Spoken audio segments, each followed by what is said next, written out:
Howdy football fiends, I am Mr. Pewter. Welcome to your Sports Outpost Saturday morning football show.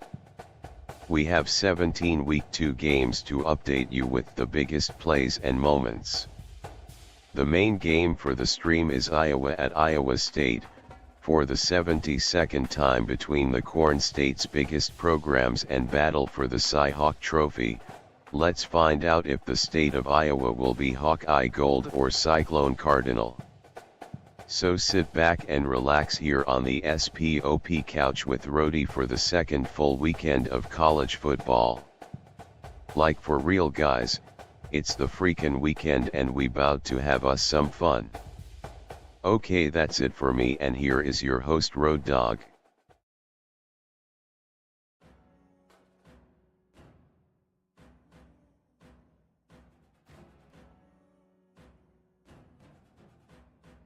Howdy and welcome to the trenches of my couch live here on YT. Thank you, Mr. Peter, for that amazing introduction. And yes, we have an awesome show to update you here this Saturday morning for the second full weekend of college football. As here at your Sports Outpost, we cover all 136 collegiate football programs as best we can. If you are joining us for the first time, welcome to the trenches again of my couch, and if you're returning, welcome back, you studs, to the trenches. You are amazing. Our main game today is, I can't get the mouse to scroll over the, I don't think I can do that. Actually, the main game today is, we gotta close that off, is Iowa State hosting Iowa there in Ames, and then we have 17 other games to update you with from those highlights and key moments again in those contests. Kickoffs are soon, I think moments away. Some other games have gotten underway.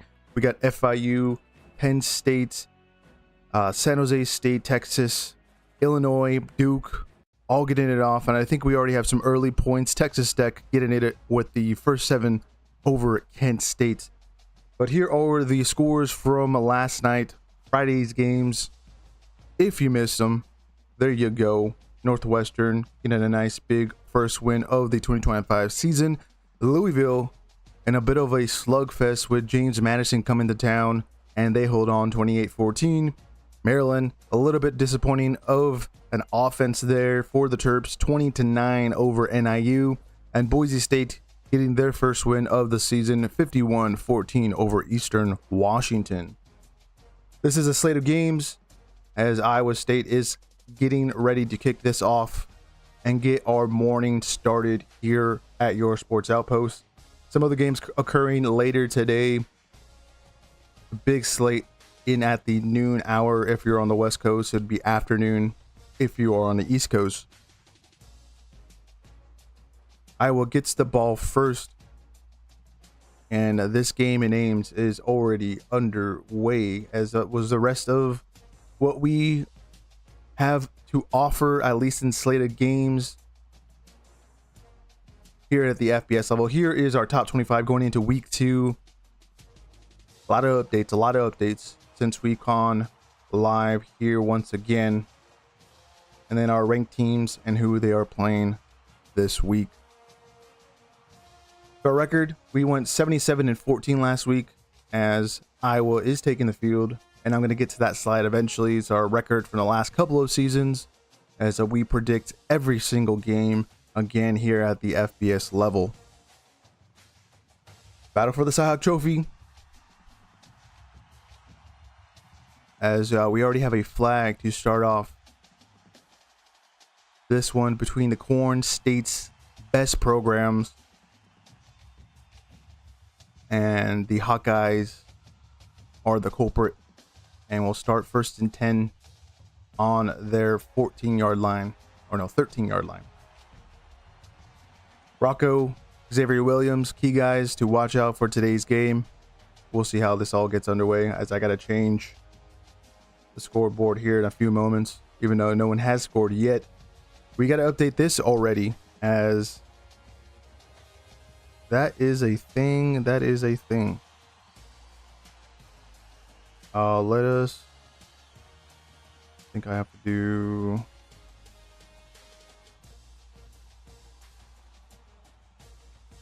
That real quick. There we go.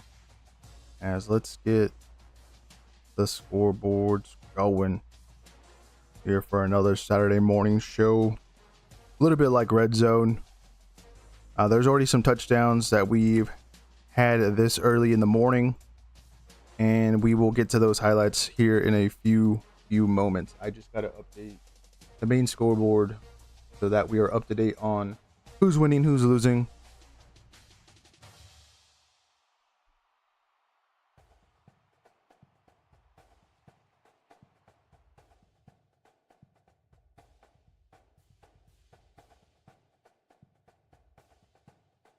Because a majority of these games have kicked off. There's a few here on the list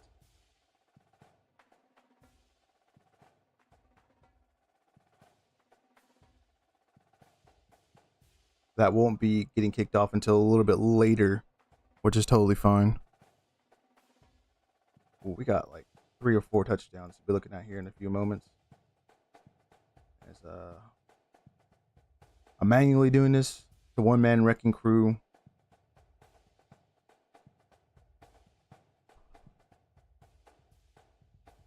I'm looking at the live scores.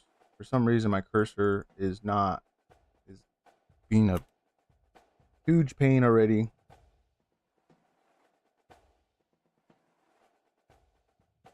And I was already punting it back that quick. 3 and out. Not a lot of passing. So we're not going to see much from them. It's going to be mostly a ground and pound affair. I think last week against Albany, they ran the ball around 50 times or just a little bit over that. So we should expect that as well here for the one in Ames.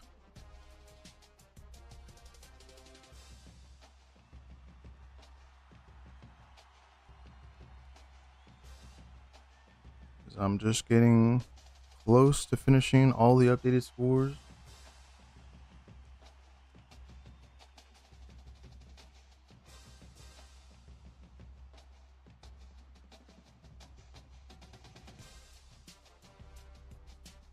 Hansen, a guy that I thought didn't get the ball enough in that matchup in Ireland against Kansas State there with the carry. He should be a key guy today.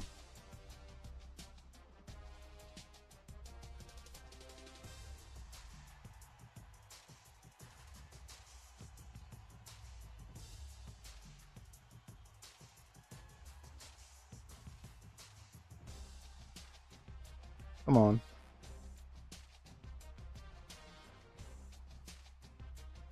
Few more to update here. Again, I'm manually doing this. Only can go as fast as I can. I gotta do the bottom ones too. Okay. I believe I got them all updated for us. Oh, never mind. North Carolina State has scored. So that will change here in a few moments.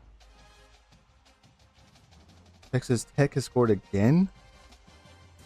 Jiminy Crickets, Batman.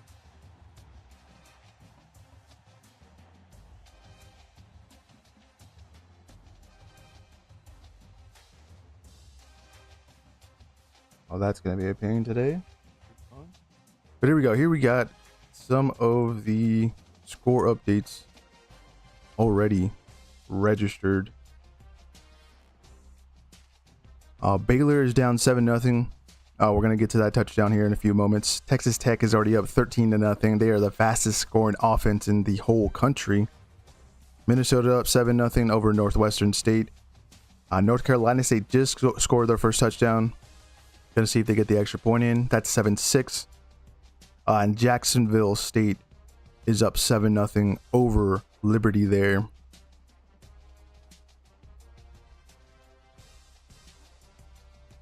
And Duke just got their first set of points.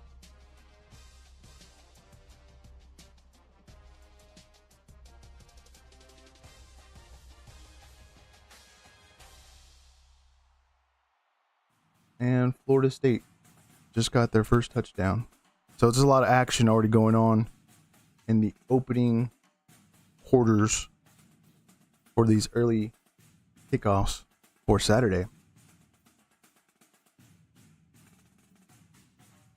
And Pitt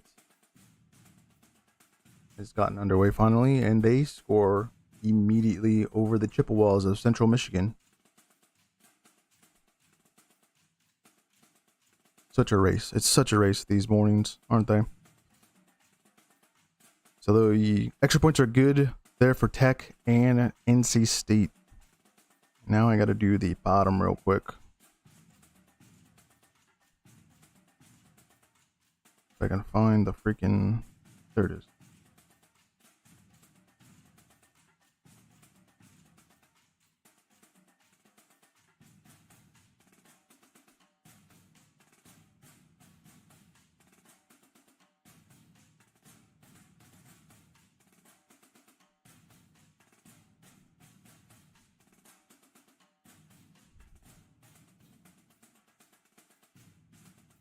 So many scores, so many scores. We'll get the highlights here in a few moments.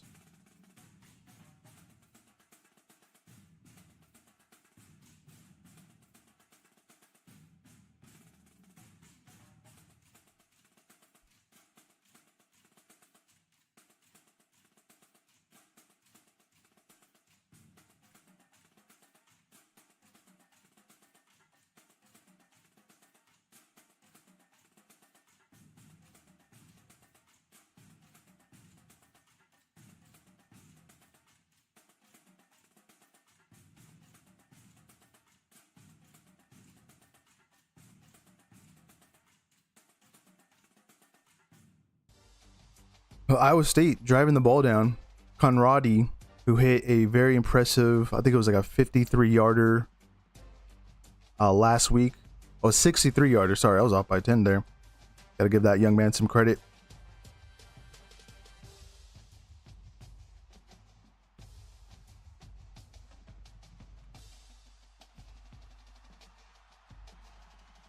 And we have our first set of points here in Ames. Cyclones up 3-0, and that's what's going to be a lot of back and forth jockeying for field position.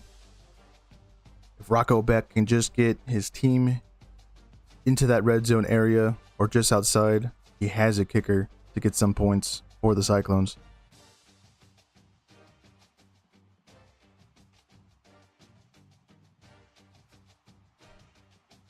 And it's 3-0 again. Cyclones up. Can we get some highlights? As I think I have... Nope. Kennesaw State and Indiana. A little bit later of a kickoff there. Let me get that one registered. As the Hoosiers are up 7-0.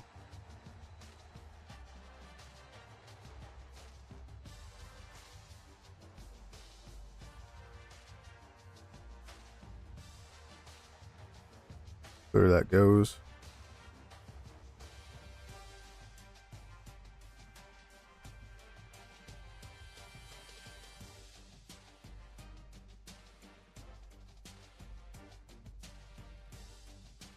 Minnesota is also up another touchdown there. 14-0 over Kennesaw State. What's up with that? I'm gonna go look for highlights as soon as I get this one up on the screen.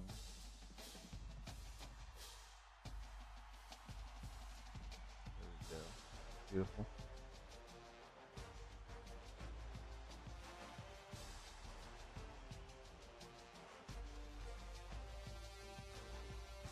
There we go. There we go. Everything's starting to get in order. Let's go look for those touchdowns.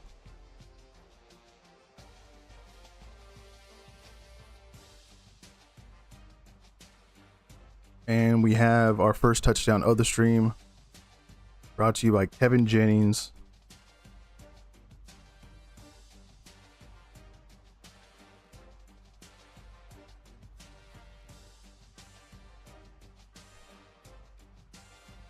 I also have the win probability available.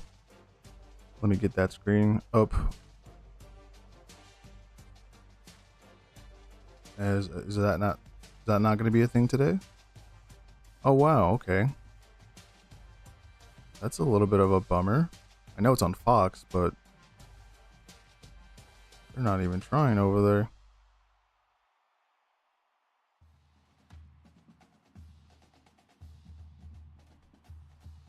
Okay, well, we won't have win probability for today's stream, looks like. But we have our first touchdown. SMU from their 25 bobbling catch takes it to the house. Baylor is already down 7-0 there.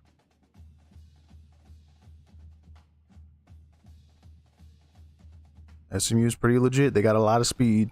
Let's see if the Waco Bears can handle it. I'm going to reorder some of my slides real quick. So I can go back and forth. Thought I had it all in order.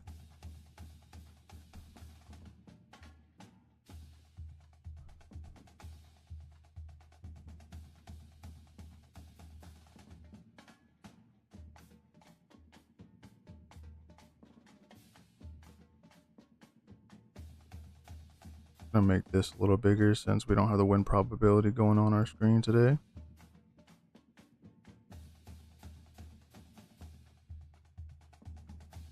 Okay, that doesn't get bigger.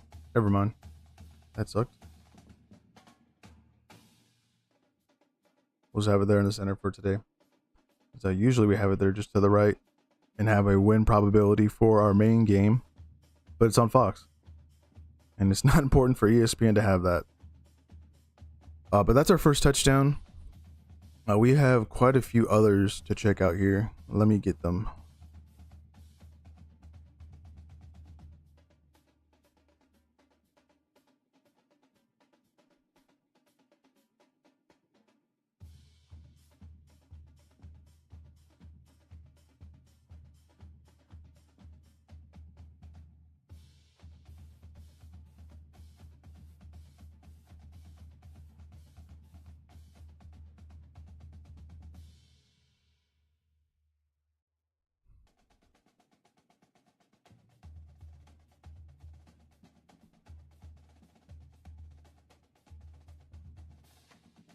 Nothing there. Coach Football Live.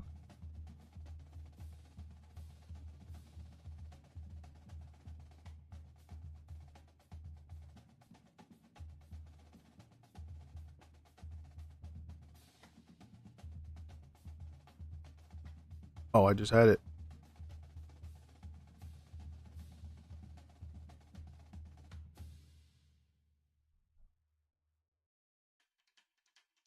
Oh, it was a pick six. We have our first pick six. Here we go. Highlights are coming in. I believe this is Minnesota's first set of points. As a Northwestern State, the FCS program visiting the Golden Gophers.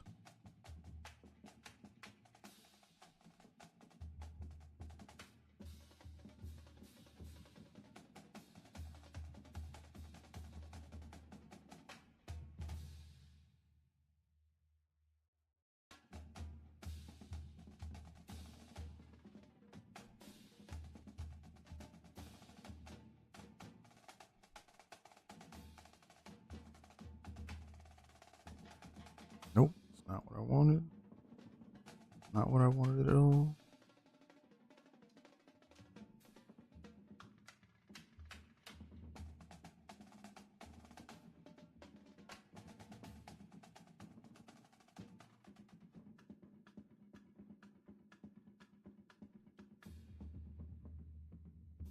We got our first set of points from the one, I think in Minneapolis is where Minnesota is, or it might be outside there.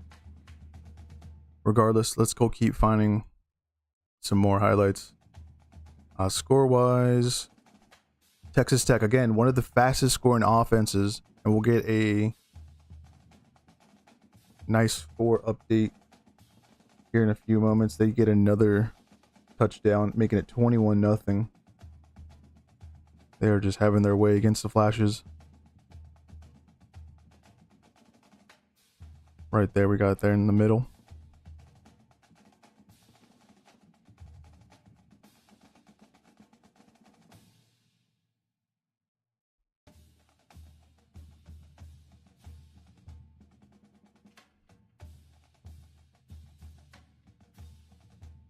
Penn State has scored, opening it up 7-0 against FIU. And SMU got themselves a field goal, making it 10-0 over Baylor.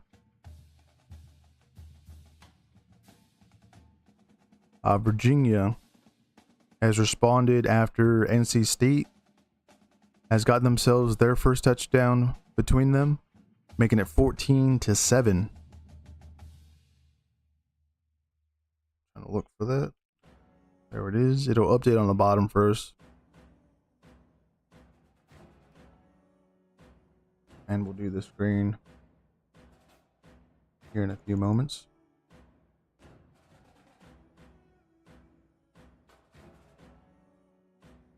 Iowa 3 and out already as they got the ball back after that opening field goal drive for the Cyclones.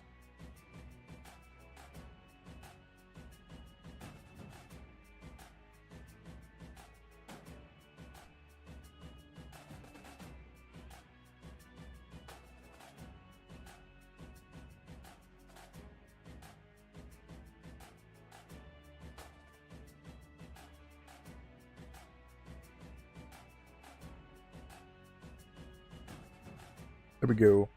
Those are the score updates for the early hour slate. And Florida State has gotten their second touchdown. See if that extra point is good. Still looking for some highlights of some of these other touchdowns. Arch Manning's already getting criticized on social media. And the criticism, I guess, is warranted. He missed big and overthrew one of his targets there against San Jose State. But here's that field goal from a few moments ago to give the Cyclones their early lead. Conradi, probably one of the best, I think, kickers right now in college. Hitting that 63-yarder last week.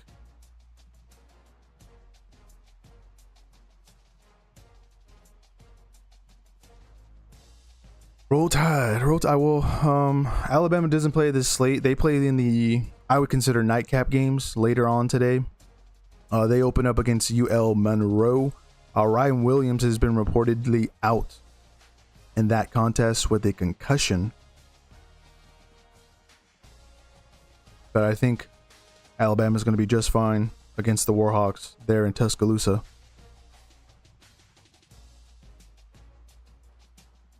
Continuing to look for more. Let's see what else we find.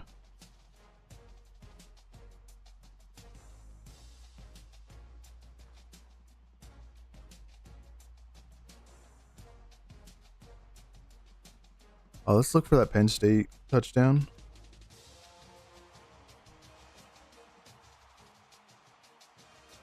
Here it is. Got it. Penn State going up 7-0.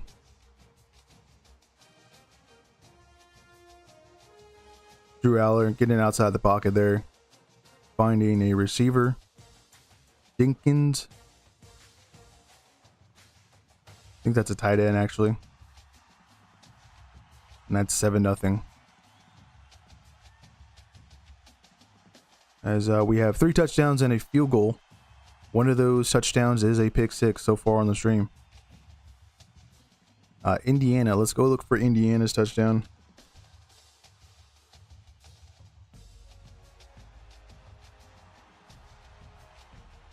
Over Kennesaw State.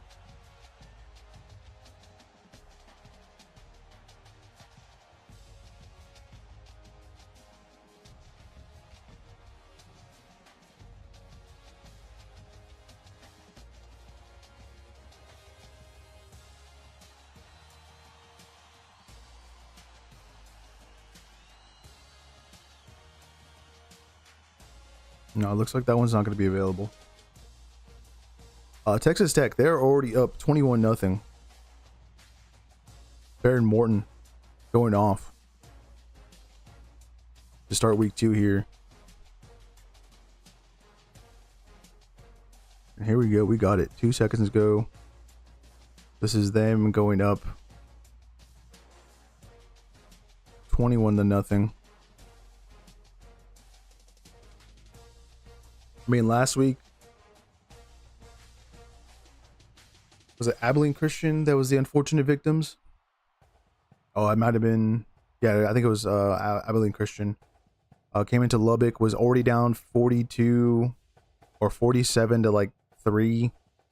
They ended up losing 67 to like 7. This Texas Tech offense is just so crazy in the amount of points they scored in the first quarter or first half. So that made it 21-0 there. We got 4 touchdowns so far on the stream. Pitt has scored against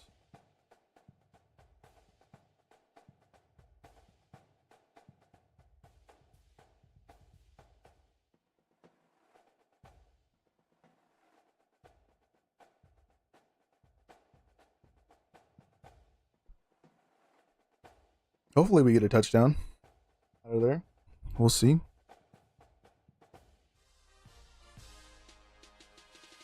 Oh, I gotta update the Florida State scoreline. Forgot about that for a second. They did get that touchdown. I was waiting for the extra point to be good to change it. And they're up against East Texas A&M, 14-0. They're in Tallahassee. Indiana has scored again, making it 14-0, and the Golden Gophers of Minnesota make it 21-0. Central Michigan has responded.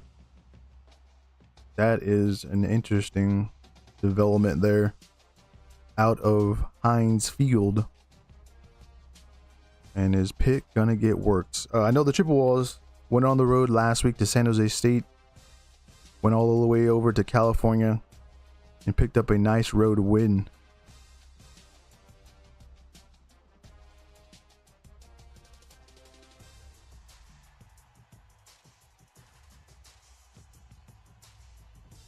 This Iowa State drive gets stalled out, and the Cyclones are going to give it back to the Hawkeyes. Still 3-0.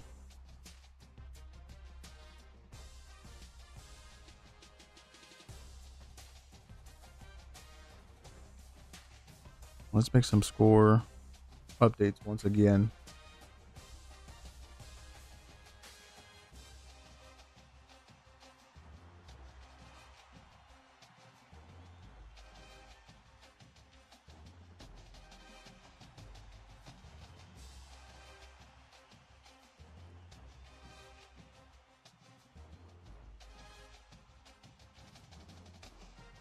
We got 14-0. Golden Gophers up 21-0. Has Texas scored yet? They haven't. That's a little worrying.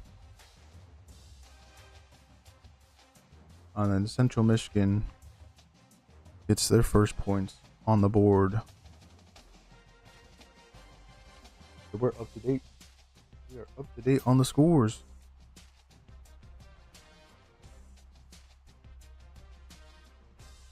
Go find some touchdowns.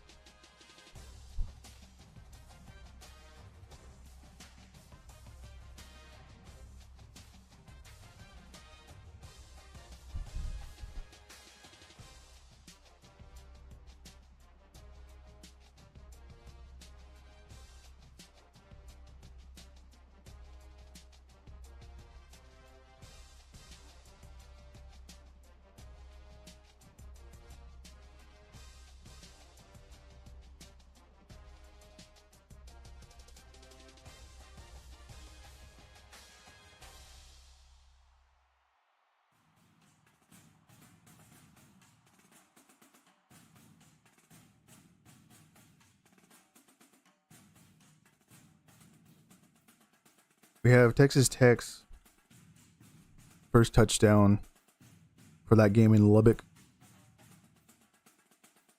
Morton connecting to Reggie Virgil.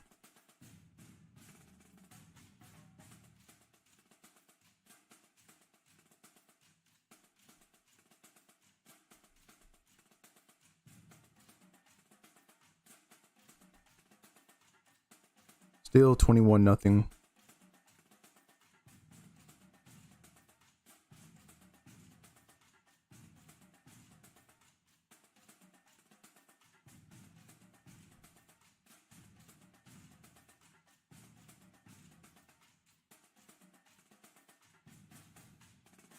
Ooh, we finally got a touchdown out of Bloomington, Indiana.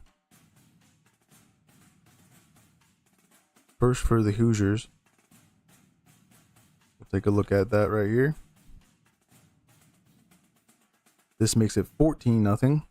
Fernando Mendoza connecting to Surratt.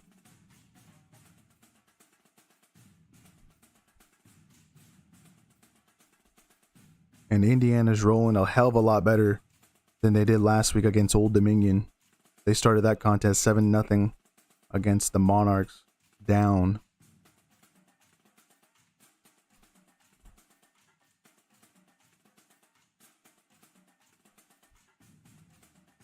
Almost to 10 touchdowns.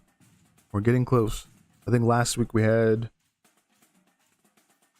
for 14 games, I think it was like 29 touchdowns.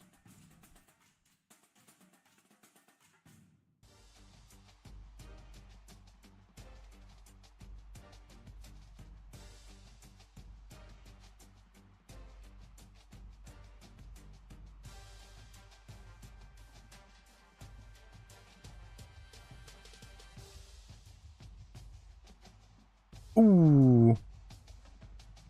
I guess I missed it when I was doing the updates. They somehow got the ball back, or maybe they went for it on 4th down. They just took a shot to the end zone with Overby. 2nd and 10 for the Cyclones as they are in the red zone. Let's see if they can extend that lead.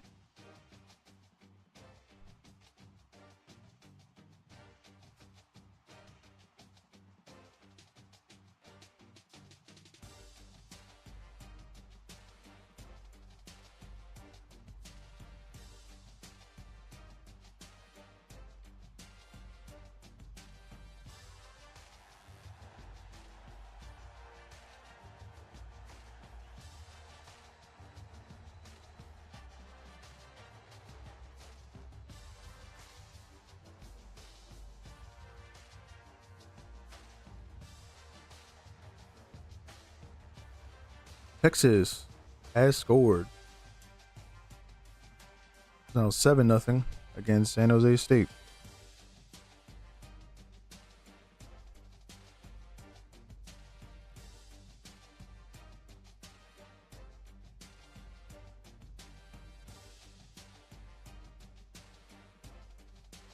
This Cyclone drive gets stalled out, and Conradi is back out on the field to extend that lead to hopefully 6.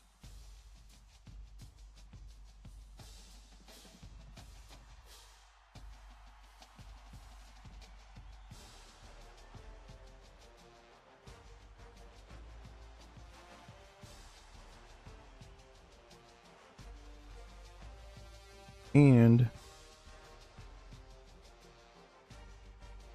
it is now 6-0 in Ames.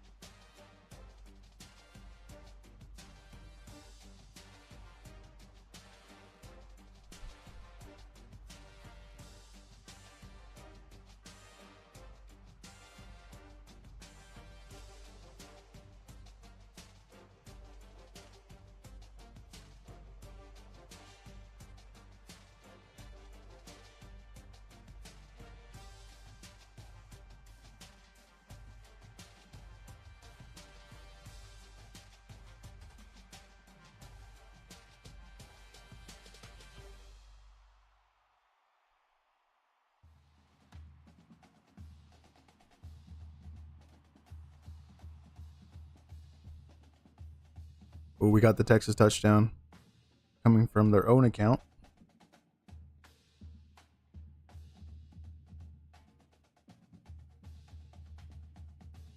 Here we go.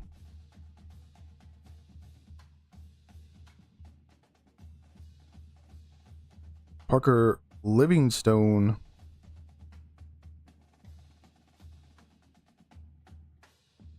If I'm not mistaken.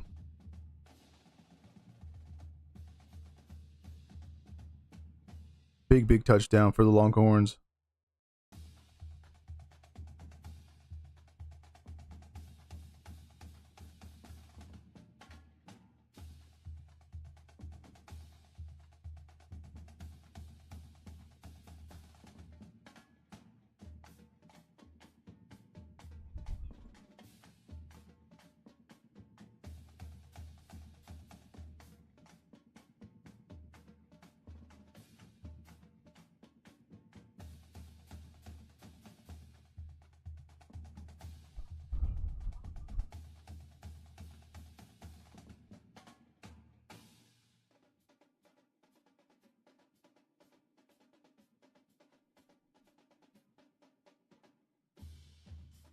We have our first touchdown between Pitt and Central Michigan.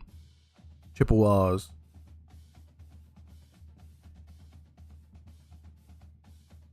Oh, and it was a one-handed snag, which led to that touchdown. Check this play out.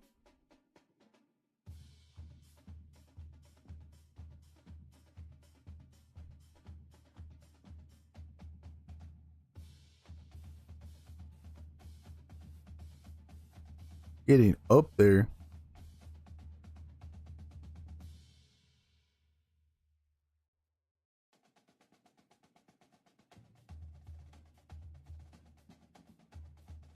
Watch that one more time. Beautiful catch.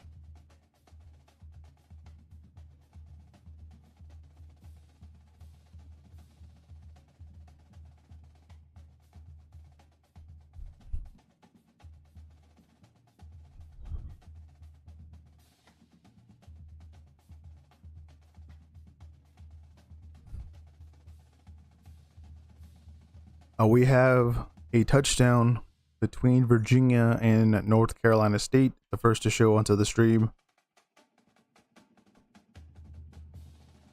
Jamari Taylor breaking some tackles, getting into the end zone, outrunning those Wolfpack defenders.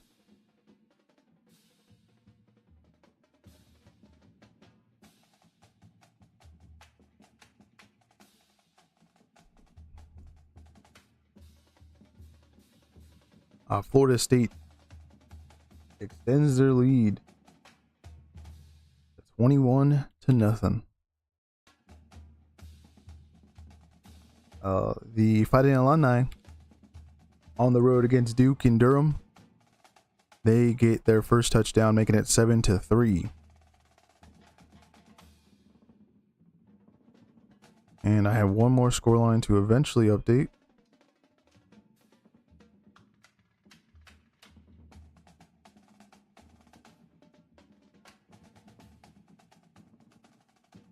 Just waiting for the extra point from Minnesota.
All right, here are the updates. 35-0 Minnesota over Northwestern State. NC State has equalized at 14-14. And then Illinois up 7-3. Again, they're in North Carolina, Durham.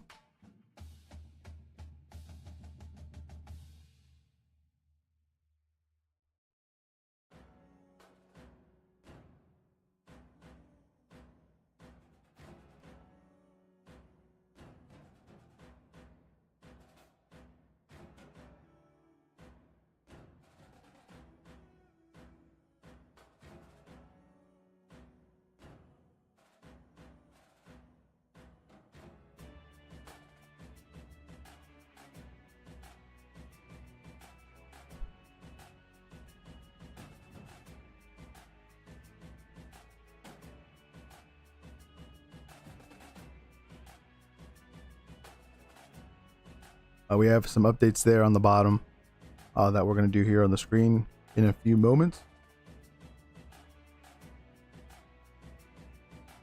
We got a muff punt here in Ames.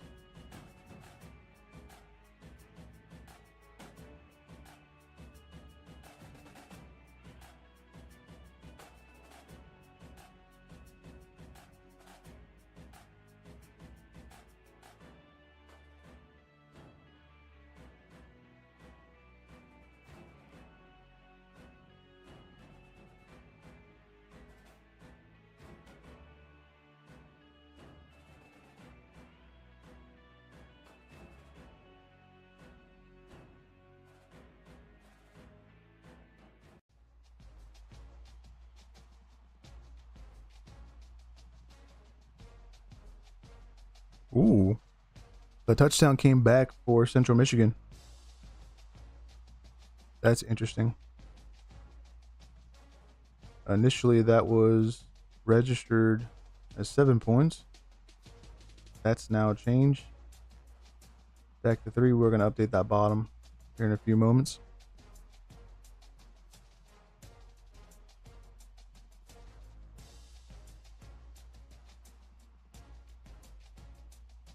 And here is the update. UConn is now up 7-0. They open up that score line. I got to do that Central Michigan one.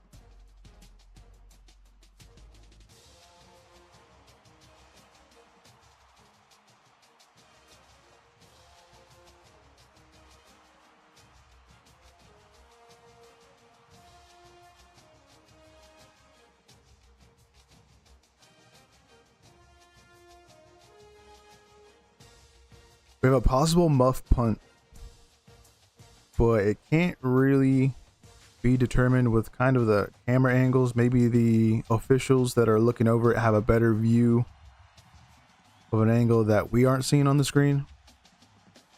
This is going to be a big play for the Hawkeyes and getting some momentum here on the road.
We had a pick six earlier. We have our second interception.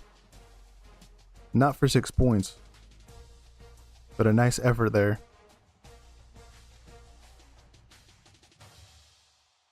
Malik. Oh no. Gulaby? I think that's who picked that up. That set up Texas's next touchdown to make it 14-0 there in Austin.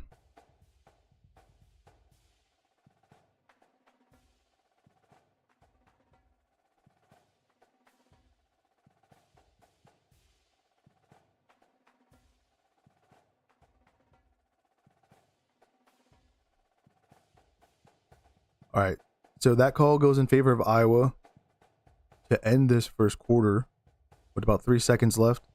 They'll start this fresh set of downs in the Cyclone territory for the first time in this game. And we have a trick play.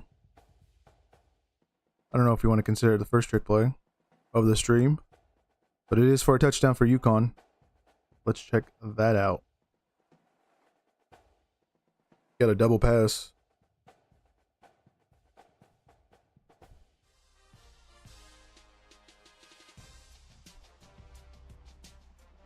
There in Syracuse.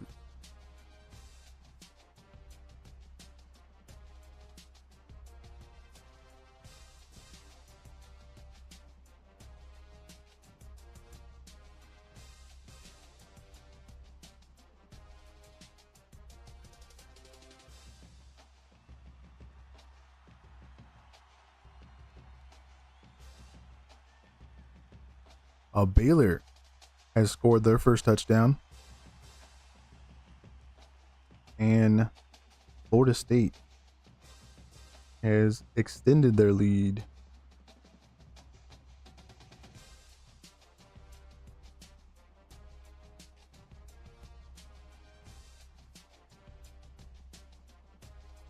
Duke is right in the red zone.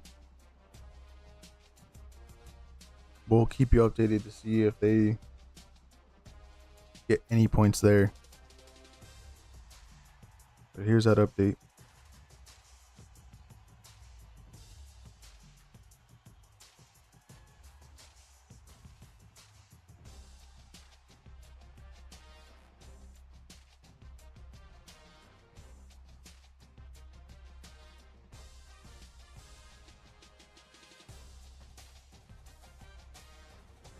Pittsburgh. It's a nice 12-yard touchdown to make it 13-3 at the moment. Gonna wait for the extra point to update that screen. Utah State versus Texas A&M has gotten underway. The Aggies of Logan start off with the ball. So we'll have 3 more games after that one in College Station for these early kickoff games to cover for our morning show.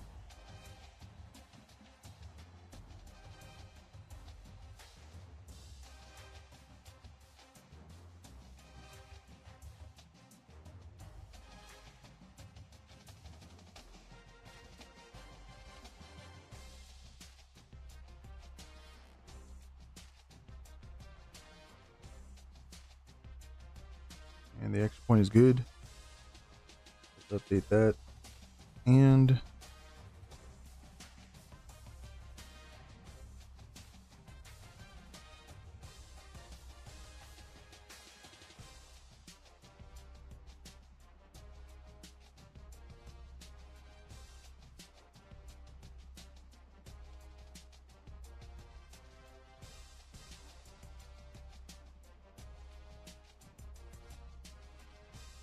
there we go. Again, the game there in College Station has gotten underway. And then we have the score update of Pitt 14-3.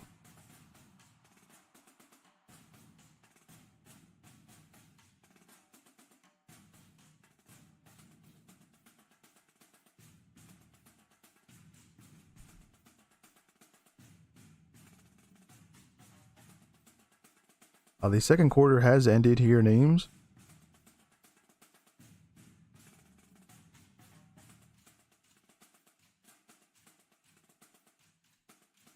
Let's see if they can score. The Hawkeyes again, first time in Cyclone territory.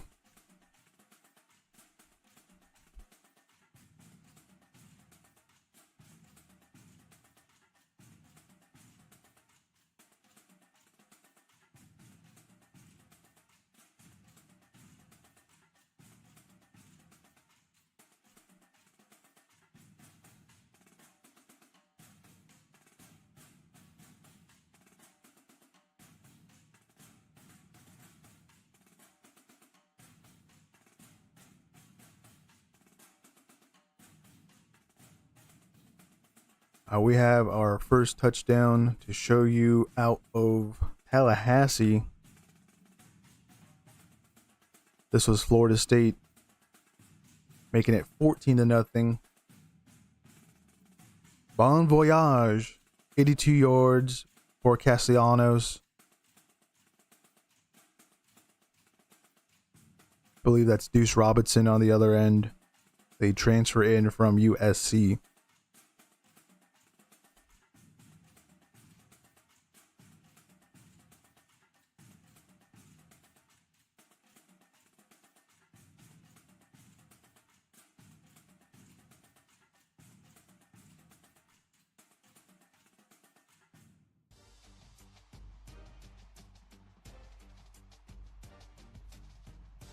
So we got highlights out of the Yukon game. We haven't got anything from Jacksonville State Liberty. We'll hopefully get one here by the end of the stream.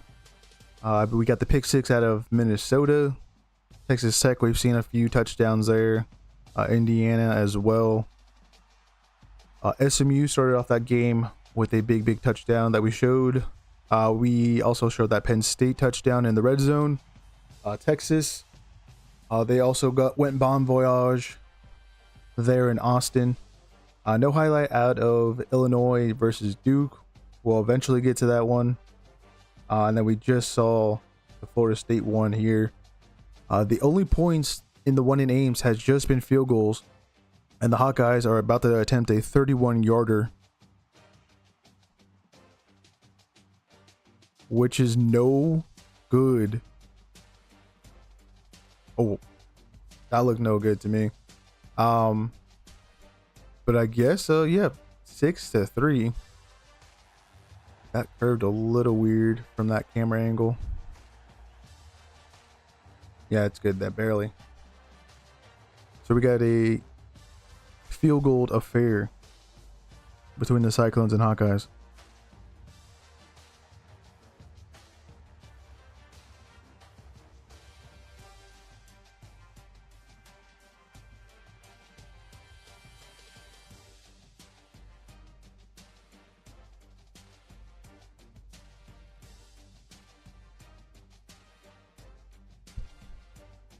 Let's go find some more touchdowns.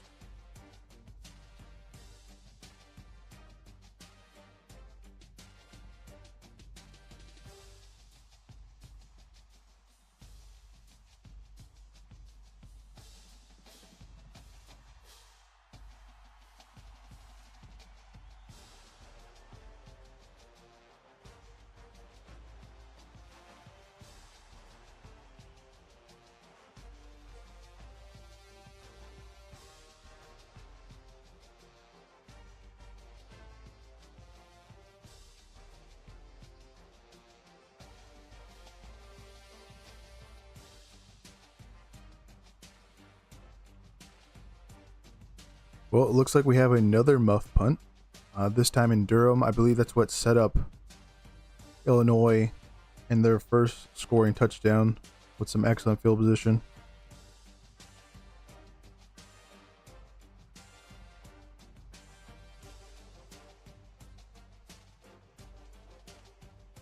Bouncing off the chest there.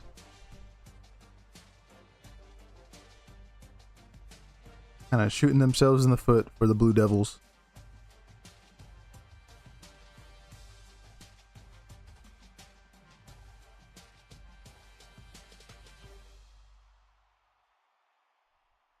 A no touchdown out of there, but we got a highlight at least. Let's go look for Pitt. Oh no, we did get a highlight. We got the one-handed catch.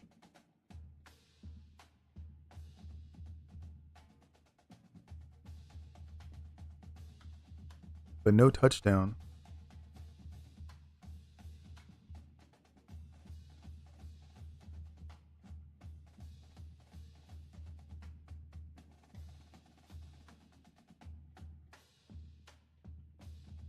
I'm gonna check Jacksonville State versus Liberty.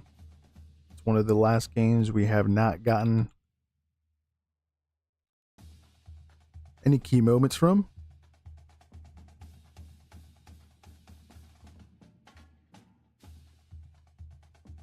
And here we go from 16 minutes ago. Oh, we have a couple angles actually on that first touchdown.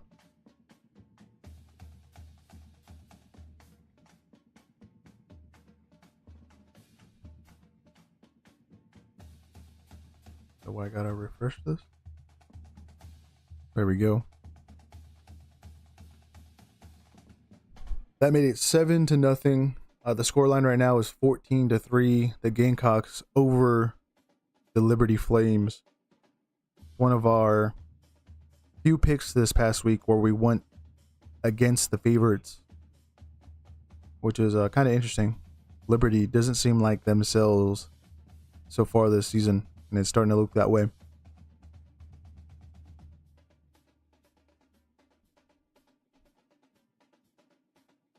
Florida State makes it 35-0 there in Tallahassee. Texas has also added to their lead 21-0, and Duke finished off that drive in the red zone with a field goal to make it 7-6. So let's update that. And SMU's extended their lead 16-7.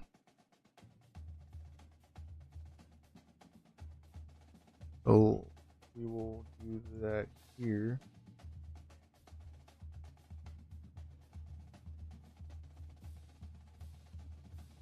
On the screen for you.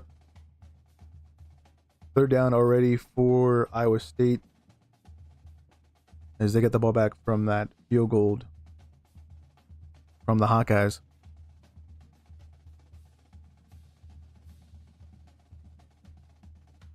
Wow. Poor Northwestern State. They are down 42-0. Just opening up the second quarter against Minnesota.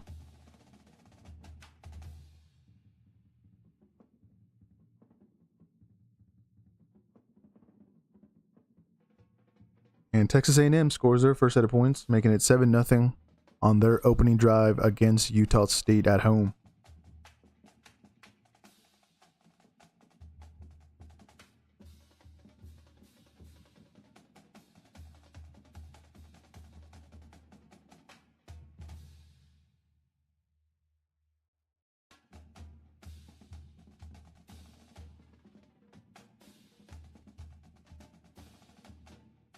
I forgot to do the SMU game, but it is updated on the bottom, 16-7.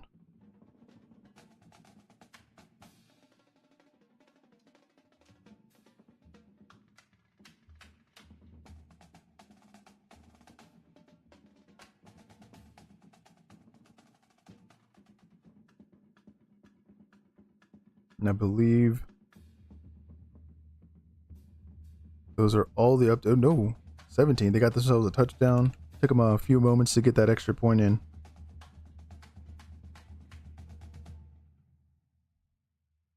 Virginia takes the lead back with a field goal against North Carolina State.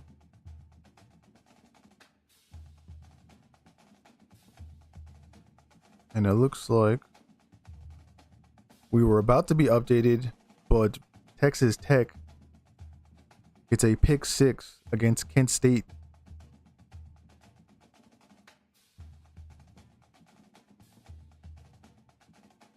So much scoring the last couple of minutes here. We'll be getting those highlights all in. Just give us a second to update the screen.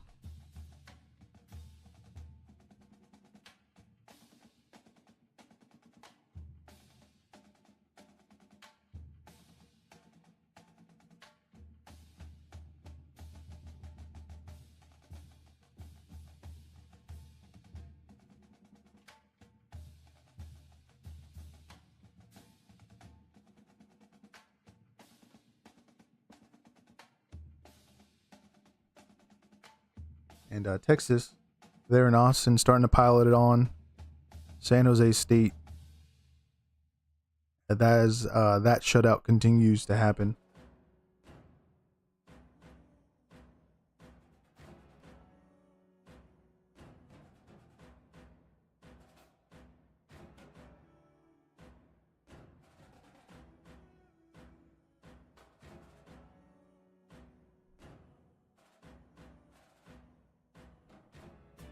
Pitt is in the red zone. They are on Central Michigan's 2-yard line. They're about to add to their lead.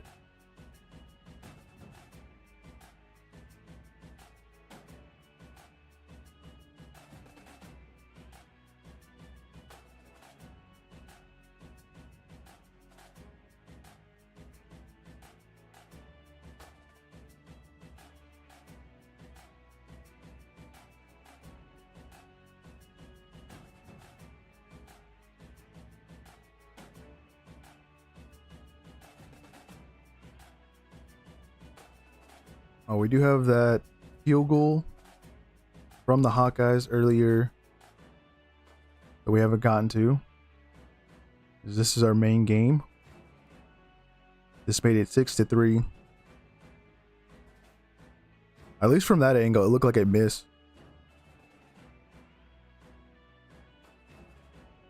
I thought, but it curled right in around the corner there just to get through the uprights.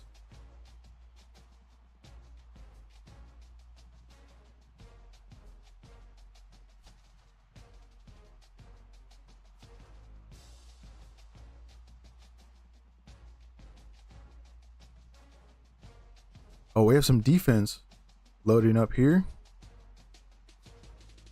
UConn with a big 4th down stop in the red zone against Syracuse. 4th and 2.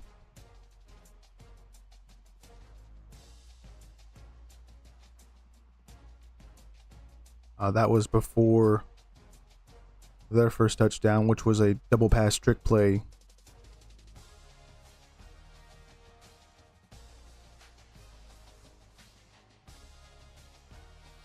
So the Orange not doing so good by leaving some points there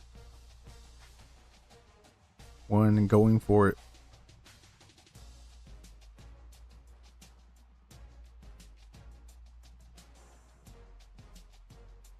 Ooh, we have actually not just one, but two coming out of that UConn Syracuse game of big 4th down stops.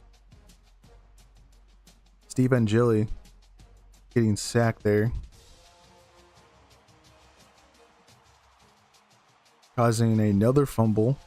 He had one last week against Tennessee there at Mercedes-Benz. Takes a nasty hit. Hopefully he's all right. And it looked like UConn recovered. They came to play today. Huskies and Coach Mora.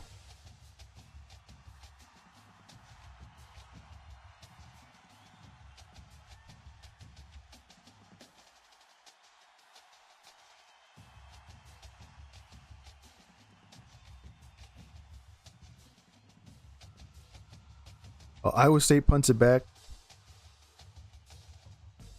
But there's going to be a flag. That'll settle itself. We have Texas's second touchdown to show you. Another one to Livingstone. It would make the most sense that he's getting a lot of receptions. Teams kind of focusing on more junior.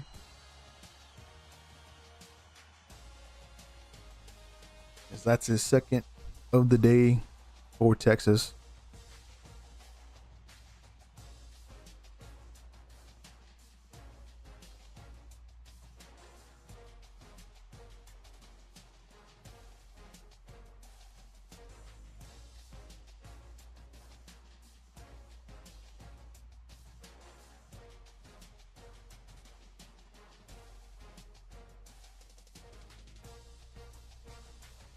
I'm going to look for that other SMU touchdown.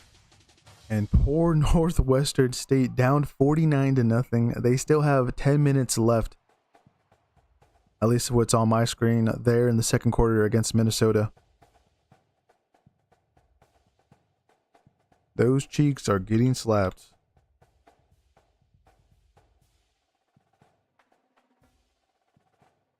Pittsburgh is starting to pull away from Central Michigan. They score another one, making it 21-3.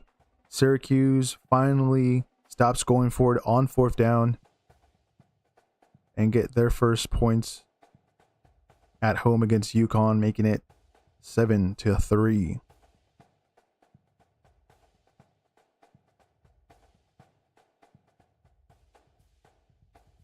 And Utah State responds with a touchdown drive, but they go for two and fail on the 2-point conversion.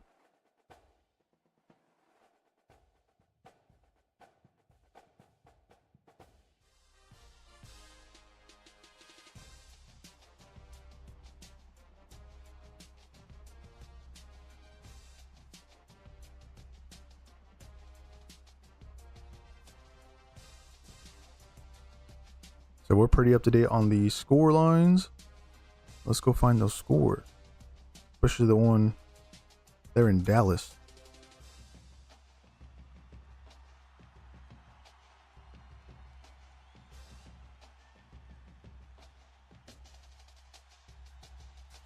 Oh wow, what a play. It's another touchdown for Brinson. He scored a big one for that first one for the Ponies.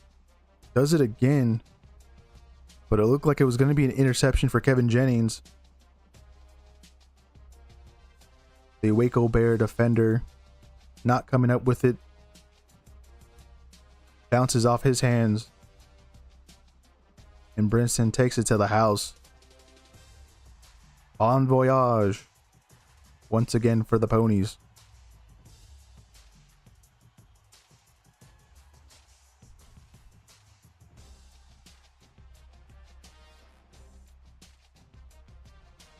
That made it 17-7.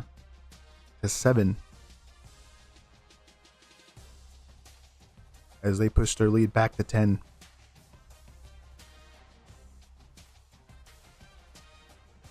SMU fans, if Kevin Jennings doesn't have to run the ball and he's just passing it, you're going to have a good time. And they are there in Dallas again.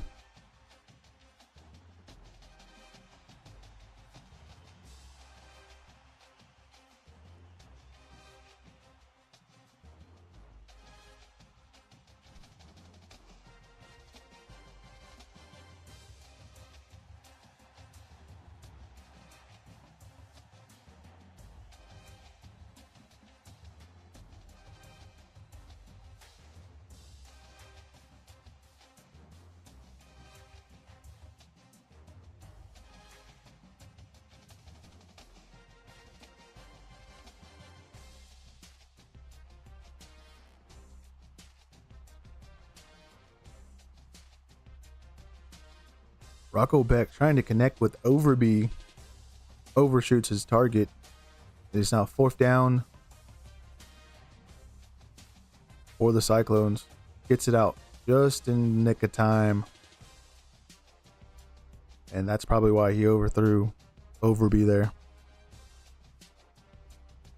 Let's go find our first highlight out of College Station. How about we do that? Sounds good. Texas A&M Utah State 7-6.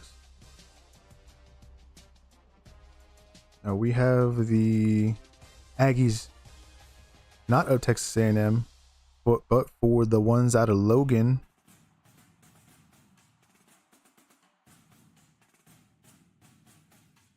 Bronco Mendenhall playing very aggressive. Went for two after this touchdown.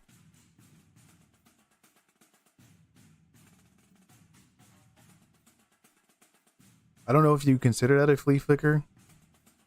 No, actually, no, that wouldn't be a flea flicker. It would just be another trick play.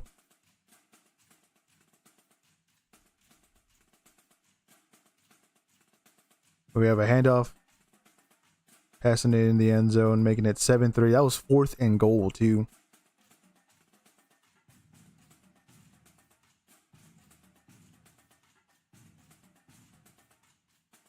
As we have 2 trick plays already here this morning.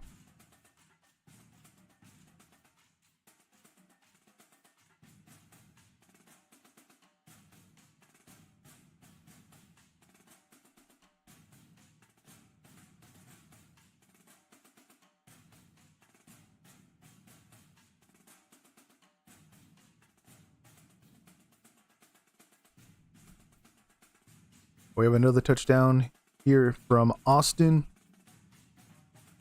Manning connecting to the new tight end for the Longhorns. Injuries again from Cal. That made it 21-0. Right now it's 28-zip there in Austin. Our first interception here in Ames. Gronkowski. Yeah, it doesn't really look like the Hawkeyes have a quarterback. As Iowa State is now set up with some excellent field position in Hawkeye territory. They will hopefully extend their lead to maybe 9 or 9-3, which would be 6 if you could do math just like me.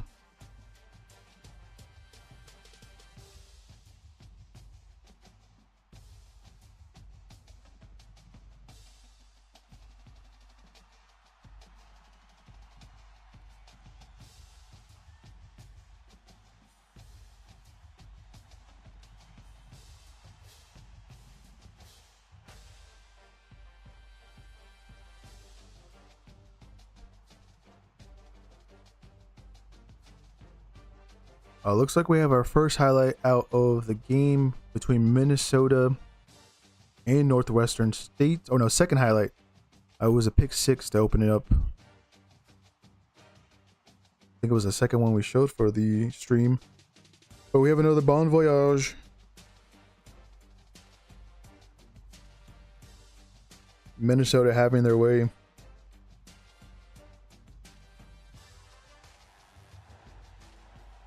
That one made it 42-0. Scoreline is sitting at 49-zip. And you see how much time is on that clock. That is just a bad time for that coaching staff of Northwestern State. Just a terrible day at the office. Texas A&M is in the red zone, but it's 3rd and long. They might end up with just settling for a field goal there. UConn has scored again, 14-3 before halftime. That is pretty impressive there.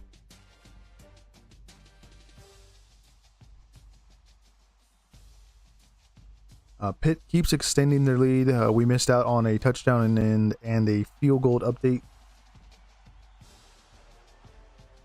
And Minnesota has just scored another touchdown. That is gonna be a very high score line there, maybe into the 70s. Hopefully Fleck takes it easy on Northwestern State. We have some other score updates. Baylor has gotten himself another touchdown, but SMU has already responded and still has a 10-point lead, making it 24-14. And Florida State looking like they're going to go to halftime, at least 42-0 at the moment. Penn State, they're in Happy Valley. I don't want to say they're struggling, but maybe they're taking their time with the Golden Panthers visiting. That's just 10-0. And San Jose State scores. And Iowa State has just scored.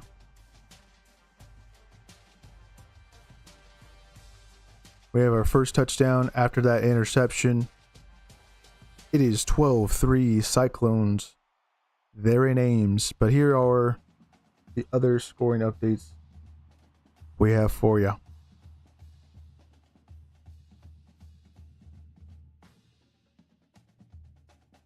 Bramer in my preview for this game. I brought it up at the very end. Obviously, Rocco Beck in key moments.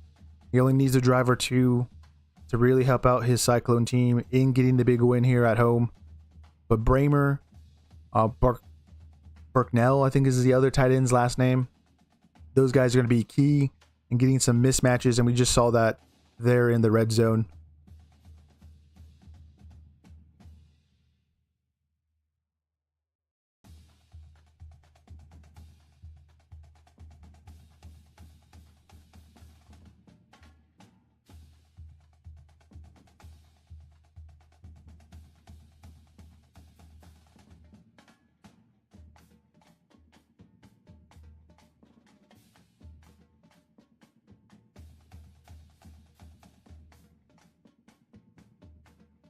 Indiana gets another touchdown, but the Kennesaw State Owls also have themselves a field goal. They are not getting shut out there in Bloomington.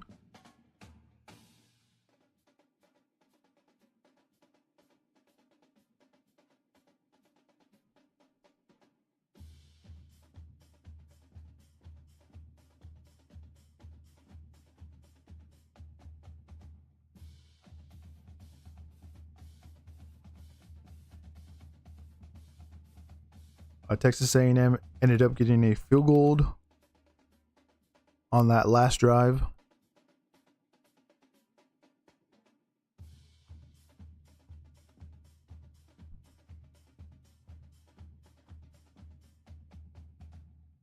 As the bottom should be updated.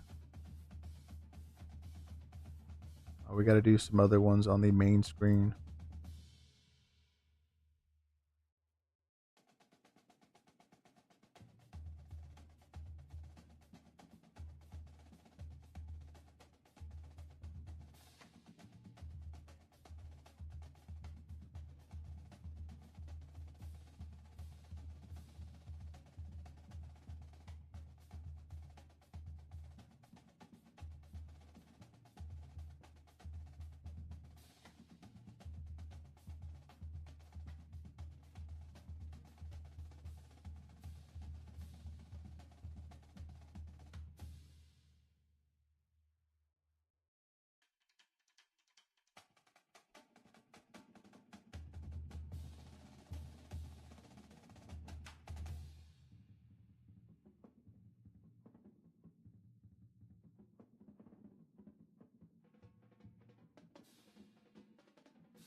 Illinois has scored another touchdown, making it 14-6 there in Durham against the Blue Devils.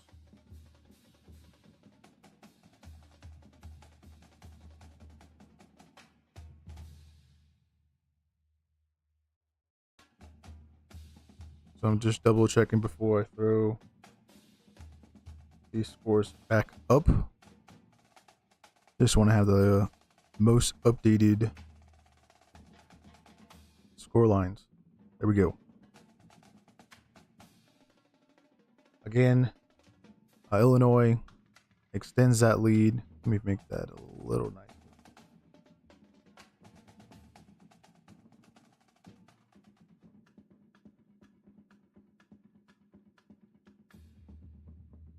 Texas A&M gets a field goal.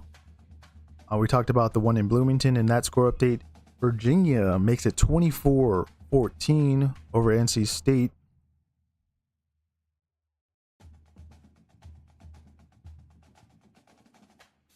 And those are the updates at the moment. Let's go look for some highlights. How about that?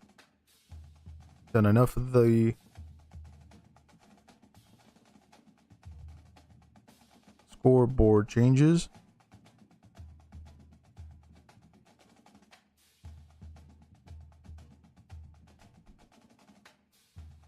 And SMU Bon Voyage once again re-extending that lead. This team is just a passing juggernaut under Kevin Jennings. And he doesn't even need to really use his feet. I mean, he does to extend the play and get in outside the pocket here. And they might be getting their first win over Baylor since 1986. Back in the old Southwest Conference days is when that happened.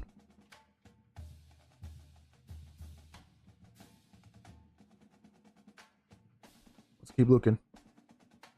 Finding those highlights.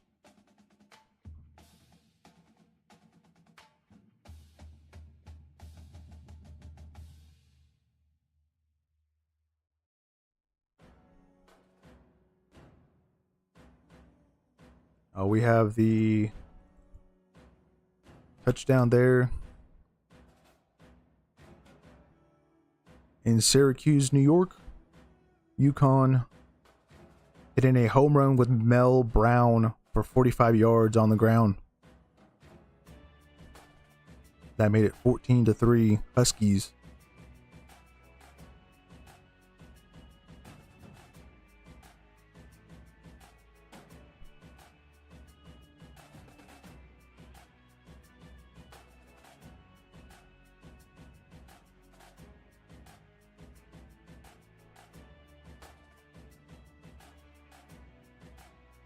What else have we got?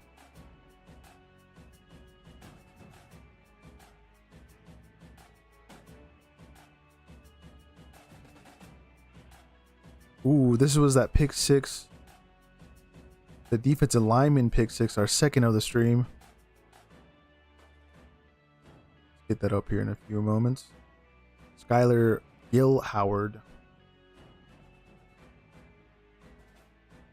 picking it off after his teammate tips it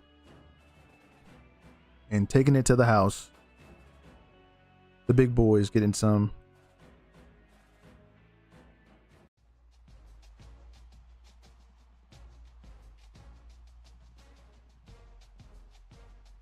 Gotta love that. Defensive lineman scoring a pick six. Second pick six of the stream. That made it 38-0 there in Lubbock.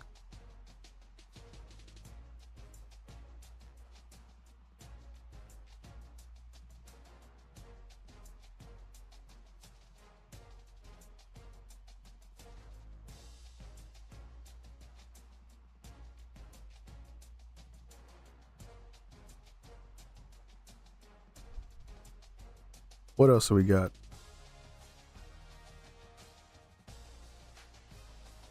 Oh, we have the interception from Jeremiah Cooper that set up that first touchdown here in Ames. Let's check that out.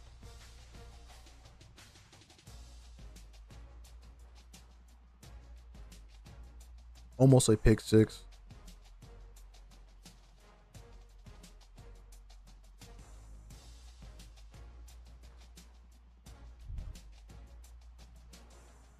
As a lot of these games will be going to halftime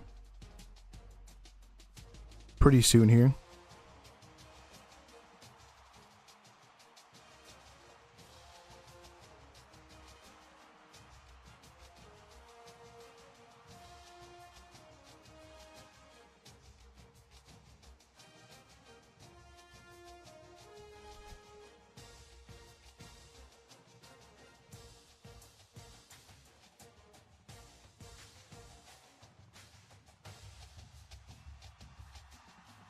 And then we have the touchdown right after that drive that ended with a pick for the Hawkeyes.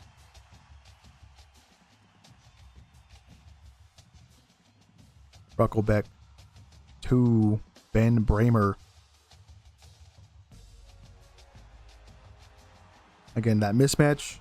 Talked about that in the preview for this one in Ames. Ruckelbeck found it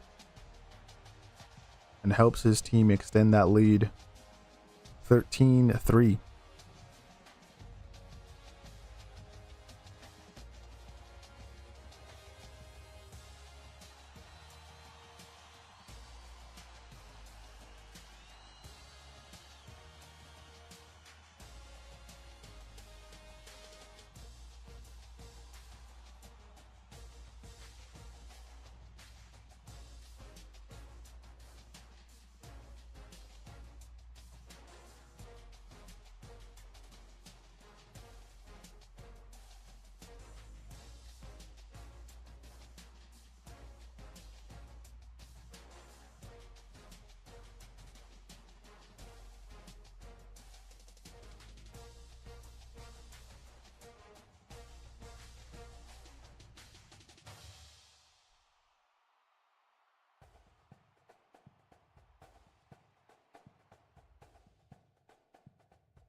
Oh, we have that muff punt that set up Iowa's field goal. We haven't got a chance to look at that, because that's our main game here for the stream.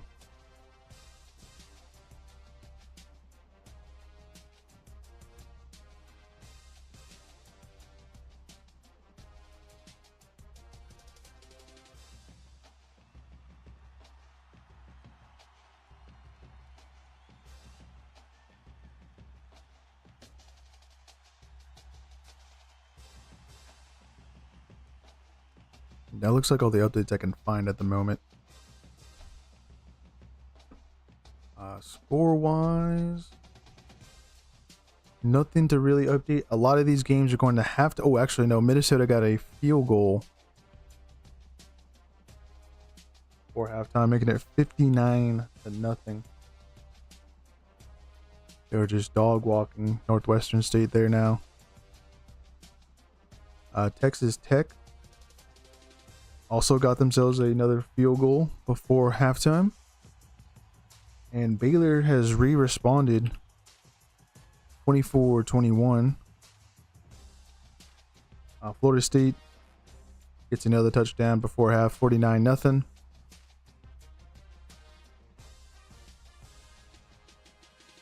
Those are going to be the updates before all these games go to halftime. I believe Western Carolina, Wake Forest should be kicking off here in about 20 minutes-ish. Same for Howard versus Temple.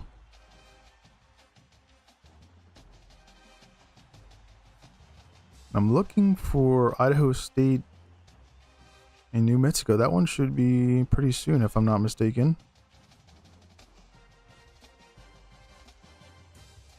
Unless I put it in the wrong time slot. I don't think I did. It's not showing up on my screen, actually.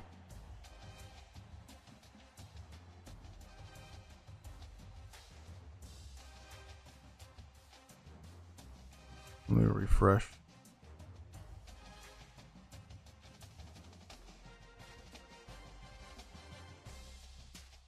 Oh, that one's at 12. So that's going to be the latest kickoff for the stream.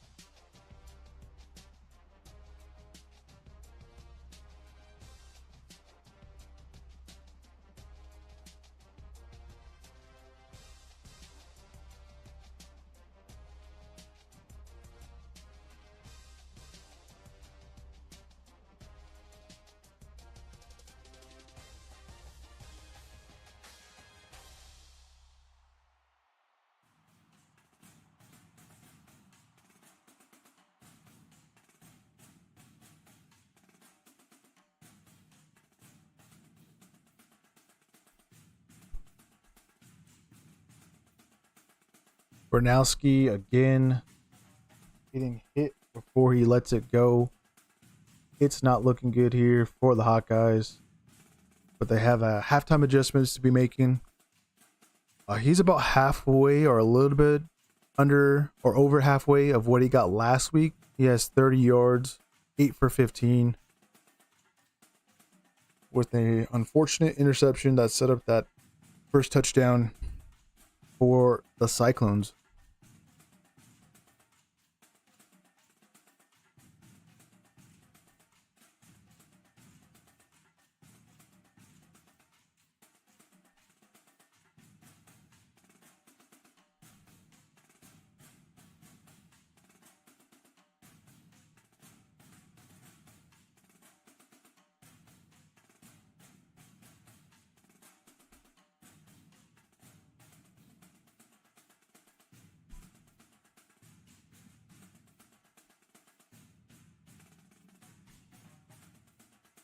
I see a fumble recovery, but I'm looking for that Fighting Alumni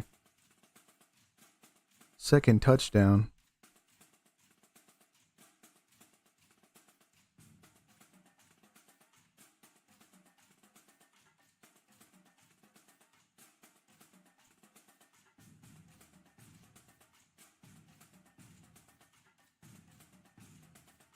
Looks like we do have it here.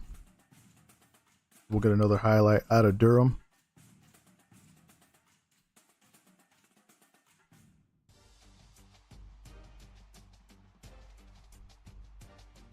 We had a muff punt that set up the first set of points for the visiting team. We see Luke Altmaier finding his intended target in the back corner of the end zone.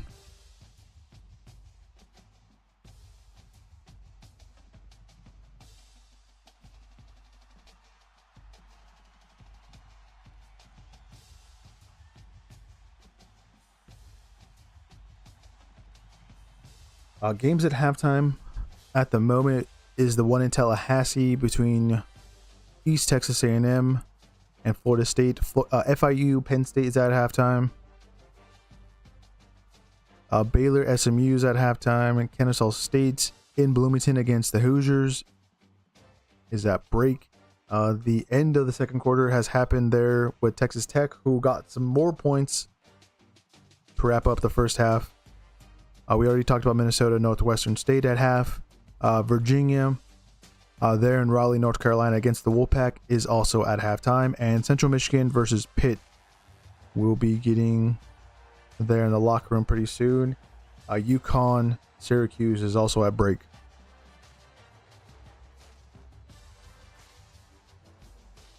Which we got an update right now already, man.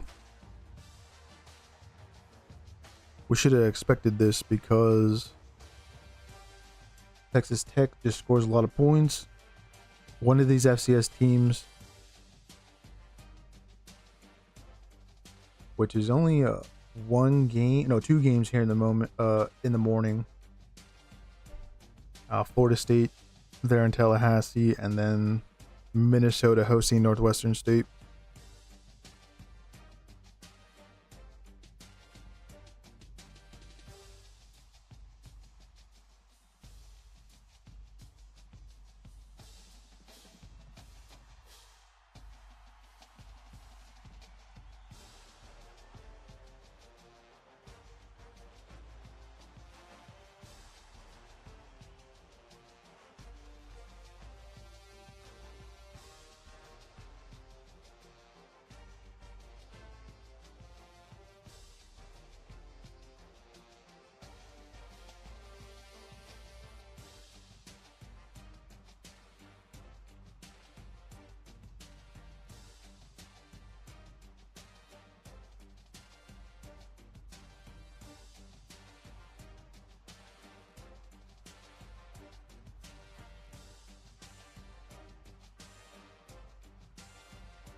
I was in the red zone. They are trying to at least get a touchdown before half. The most likely settle for a field goal.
All right, 39 seconds left here. Left in Ames. 3rd and 8 for the Hawkeyes. Gronowski is sacked once again.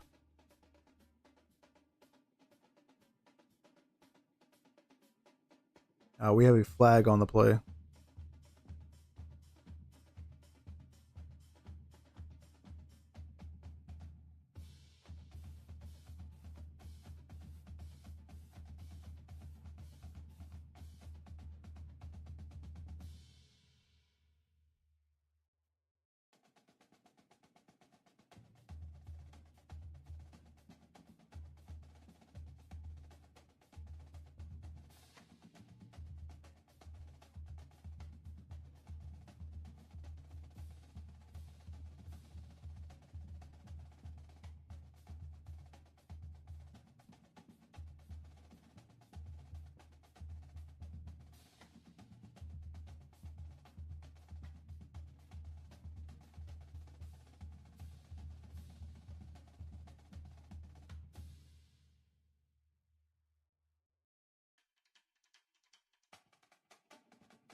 So we got a pass interference.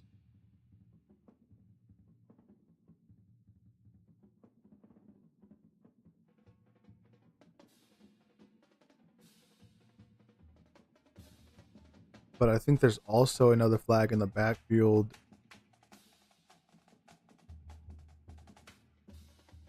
But it is in favor of Iowa. They have 1st and goal, 34 seconds left. They should be pounding this. There we go. It's a touchdown.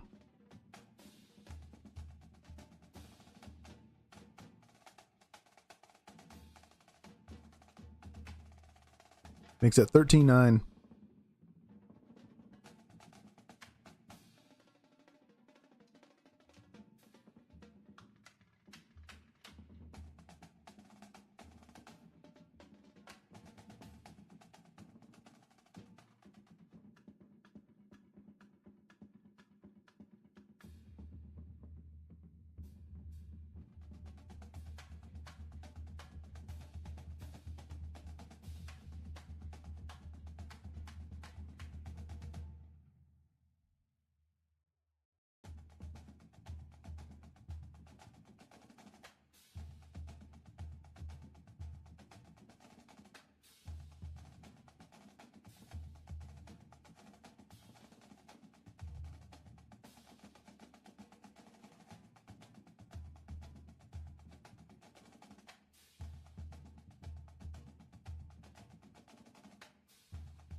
I think our play so far this morning,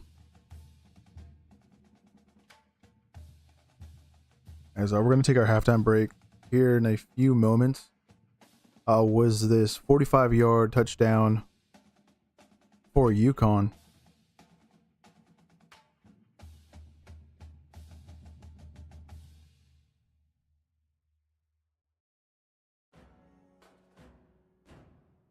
Not even touched. Pure speed. Huskies extending that lead.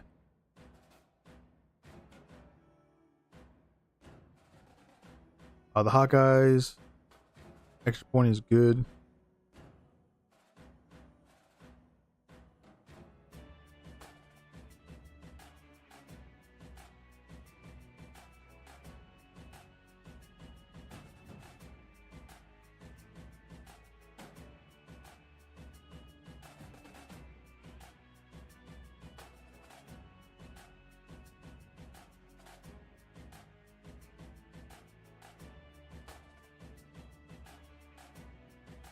What this thing is doing.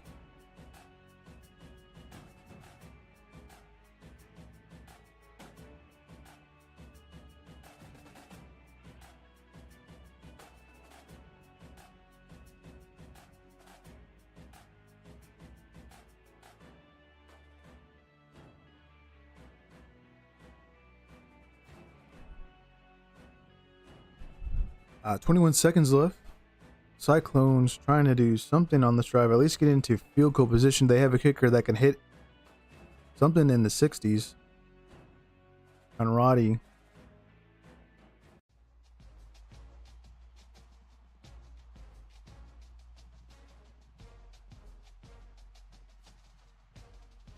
Back to Hansen.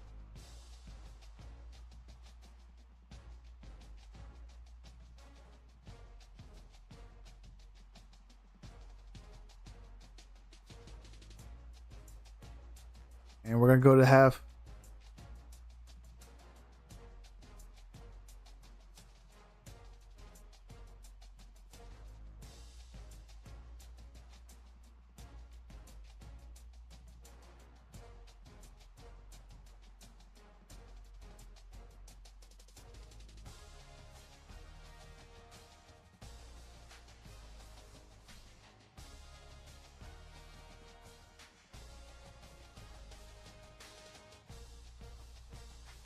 We hit halftime for our main game, 13-0. We're going to go and take our halftime break, as some of these other games should be coming back that were in the locker room.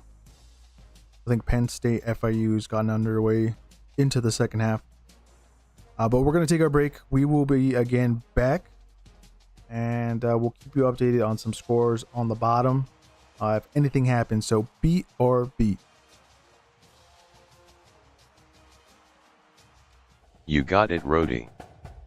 Alright, you football fiends, we are going to take our halftime break. Roadie will return just before the teams retake the field with some notes of the first half. Okay, we'll see you guys in a bit.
All right, okay, we are back here live as we took our halftime break.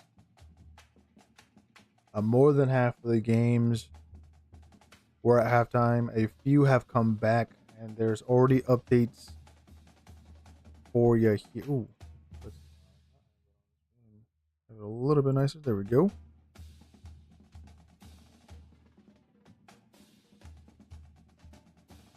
Florida State has added to their lead 56-0. Interesting scoreline. North Carolina State takes their first lead there at home against Virginia, 28-24. Penn State has gone for two, made it 21-0 over FIU, as that one comes out of halftime with a lot of points already. Texas A&M keeps adding to their lead. It is now 24-6 there in College Station against Utah State. Some points that happened before halftime. Kennesaw State made it 9-21, but Indiana has scored to open up the second half, make it 28-9. And UConn extends their lead, makes it 17-6 over Syracuse.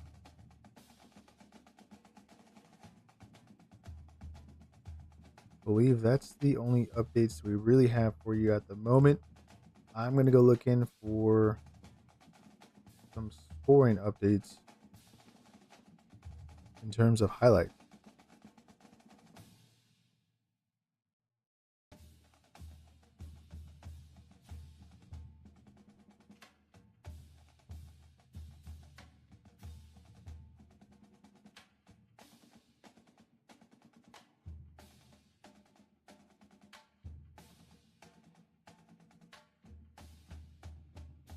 We have the Gronowski touchdown there in the red zone to end first half in Ames.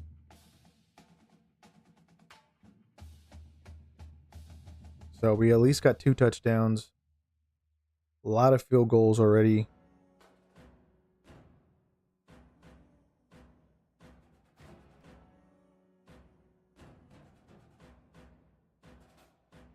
As we'll keep filling you in on some other highlights around the country.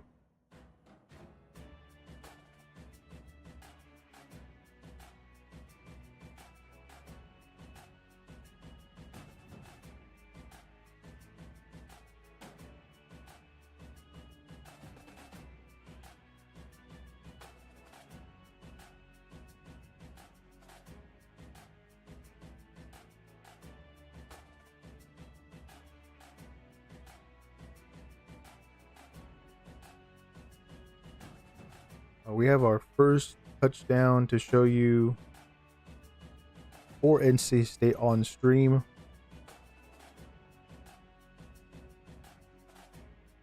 That's NC State taking the lead for the first time there at home.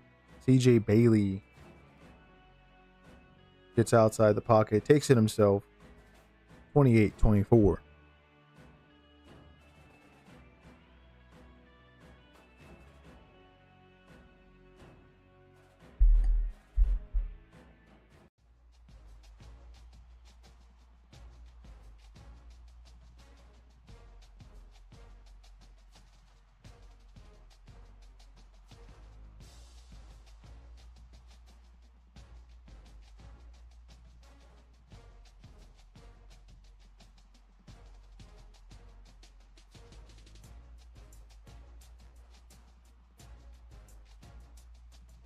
We have Penn State's opening scoring drive in the second half here. Drew Aller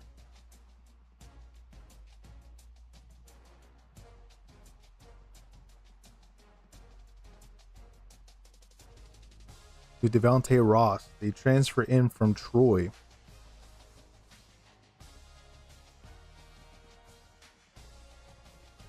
They went for two, makes it 21-0 there.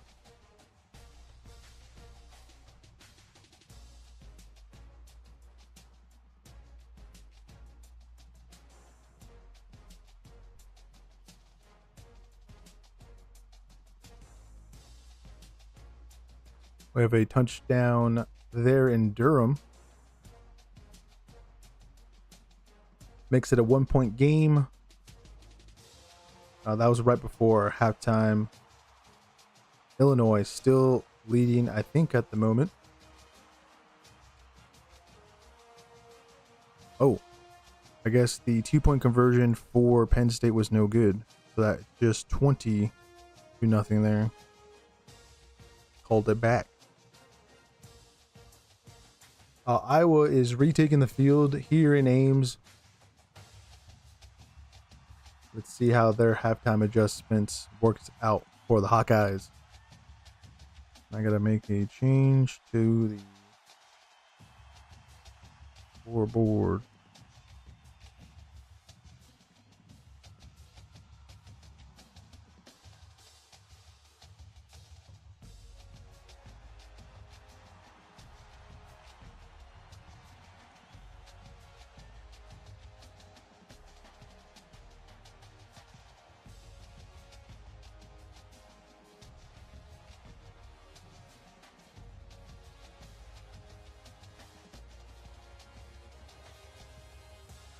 Florida State scores again.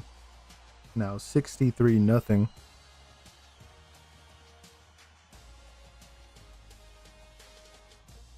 As they're coming out the second half just as hot as they were to open up against East Texas A&M.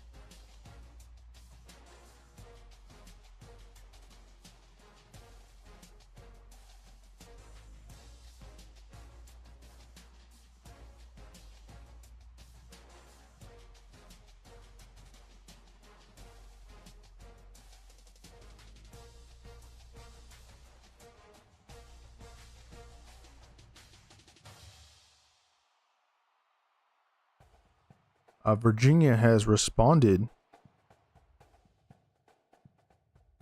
Gets back on top, 31-28.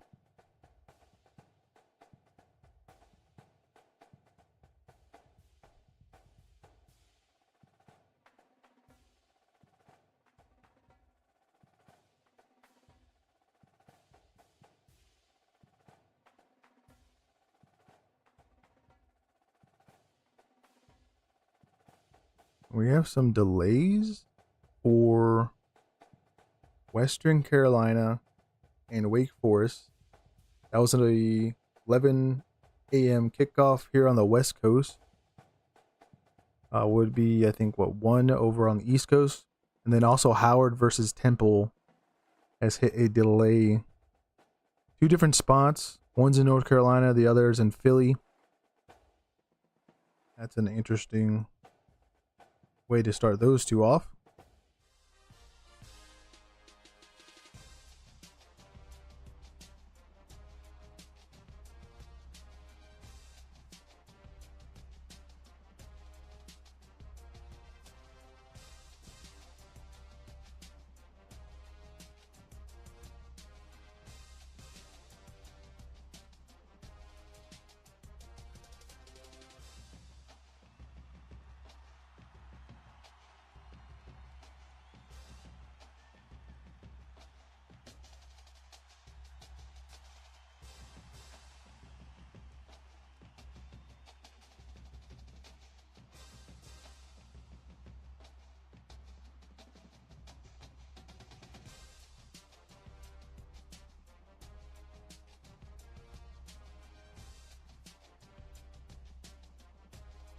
These are the updates. 31-28 Cavaliers on top of the Wolfpack. And Indiana keeps adding, now making it 35-9 there in Bloomington.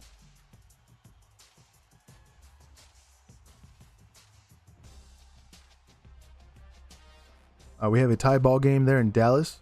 Baylor putting up a big fight against SMU, 24-24.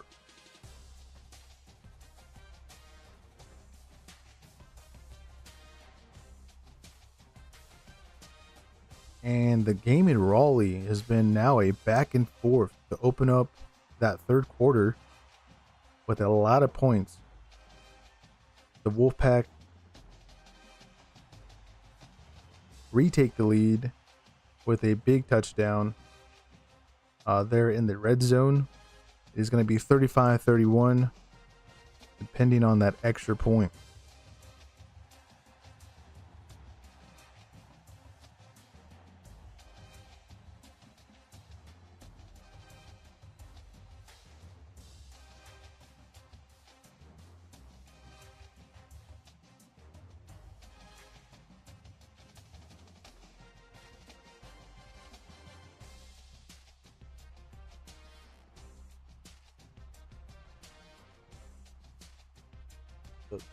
These scores.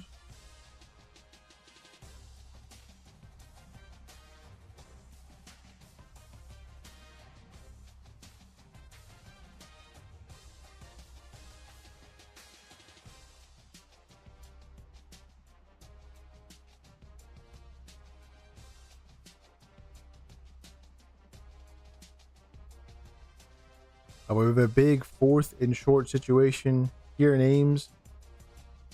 Let's see if the Hawkeyes can convert. I got to change the quarter screen to the third quarter. Forgot to do that when we came back.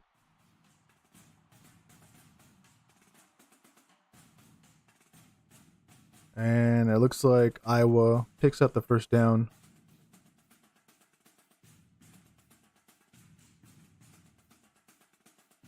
Just double checking the score lines.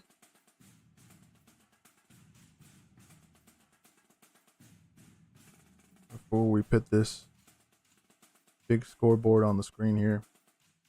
Looks like we're in the clear. Texas A&M before halftime scores, turns it into a 30-6 game there in College Station. Obviously, we got the tie that we just announced in Dallas. And then the new back and forth non-conference game between NC State and Virginia, 35-31. Go look for those.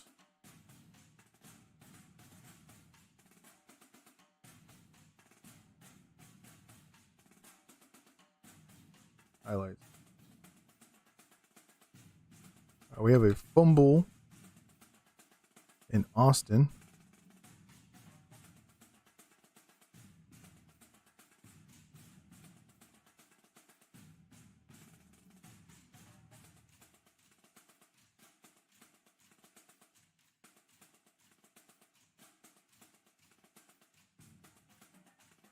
As we have a pair of defensive highlights. Another one out of Syracuse.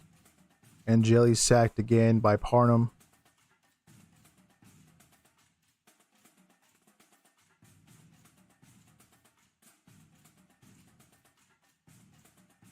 We have a big 70-yard touchdown. Omar Cooper Jr. This made it 35-9 there in Bloomington.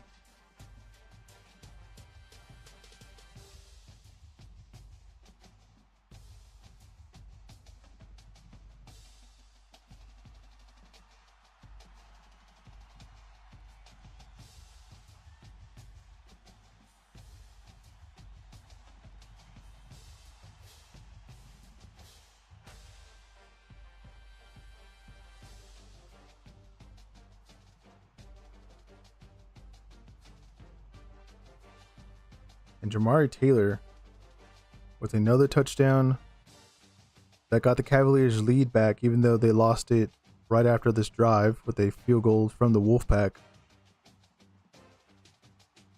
But he hit another home run on the ground.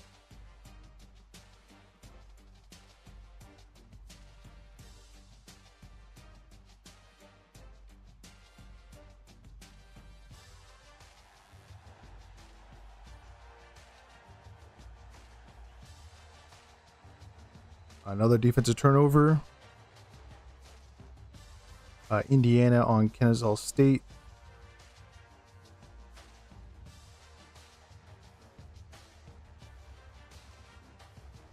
takeaway for the Hoosiers defense there.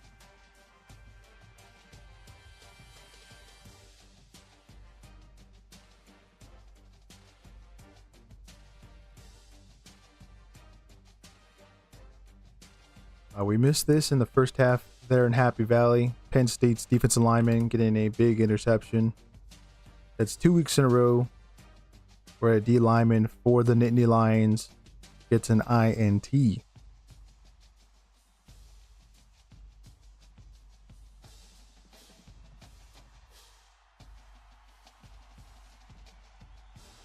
As the highlights are coming.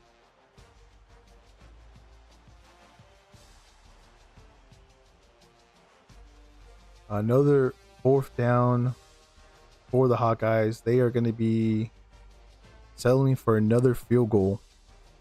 36-yard attempt.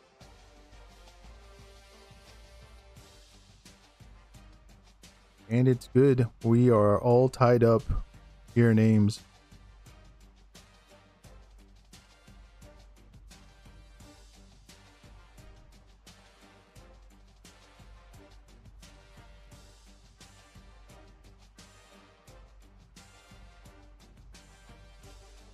So we're gonna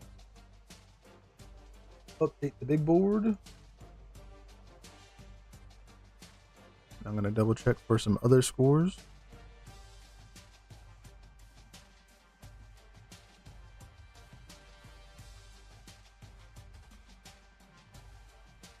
Texas gets a field goal there in Austin, making it 31-7. The Fighting Illini extend their lead to 21-13 over Duke. They just scored.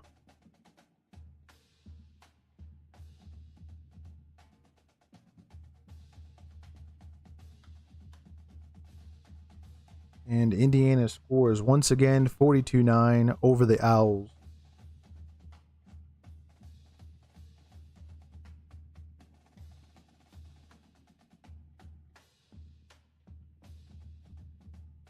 Texas Tech has also extended their lead 55-0 over Kent State.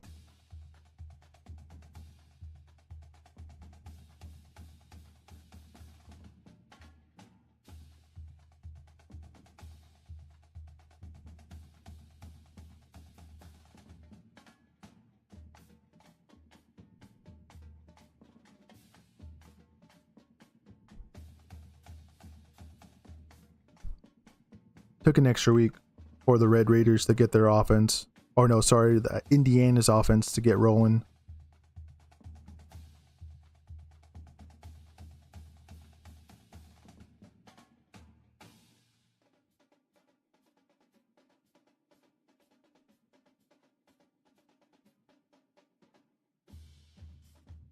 Ooh, Central Michigan putting up a fight there at Heinz Field. They just got a second half touchdown drive, making it 24-17. Let's see if we can find that.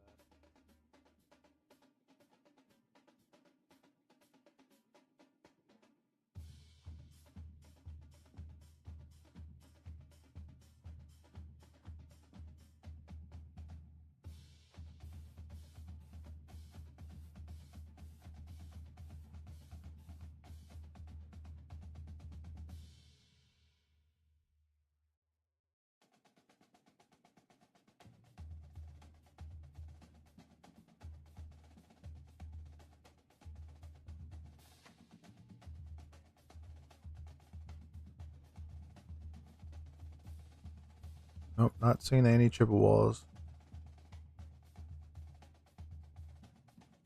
Can we get an highlight out of Durham?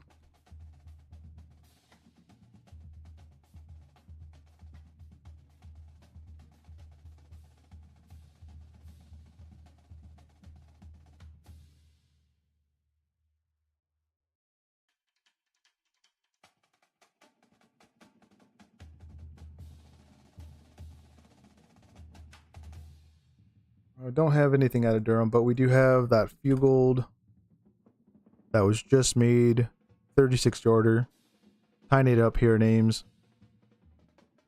Iowa putting up a good fight, as they usually do.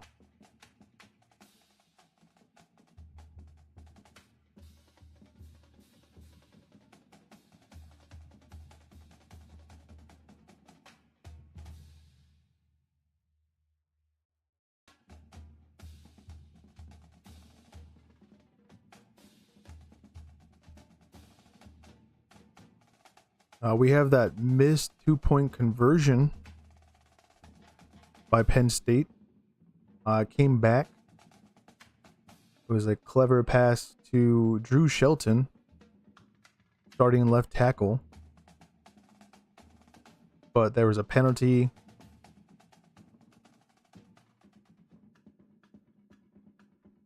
Which I think Penn State went for it again, and that's why it's 20-0 there against FIU.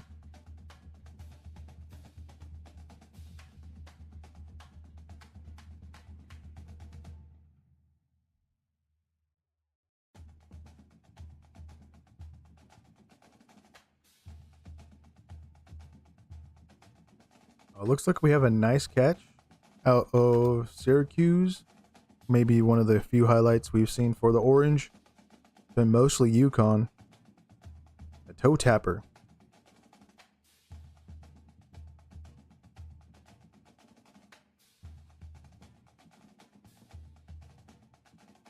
That set up a field goal towards the end of the first half. That scoreline still sits at 17-6 in the third.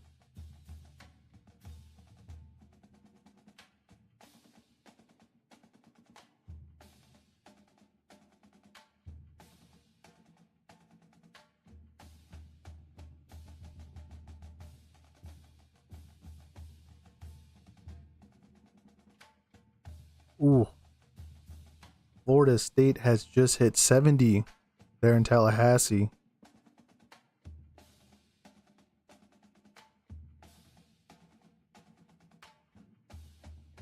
Rocco Beck and the Cyclones take the field for the first time here in the second half.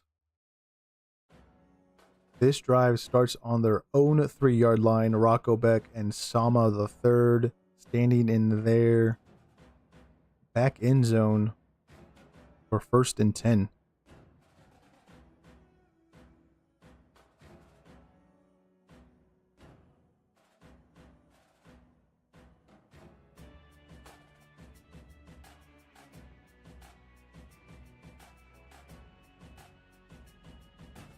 We don't have it on our screen because I think they moved the kickoff a little bit earlier than initially scheduled.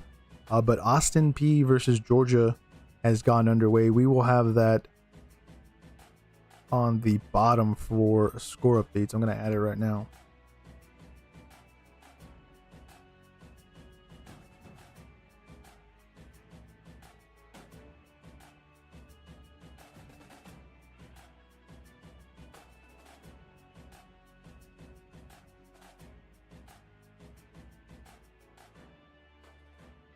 And the delay games that had later kickoffs for Howard and Temple has gone back underway from that delay.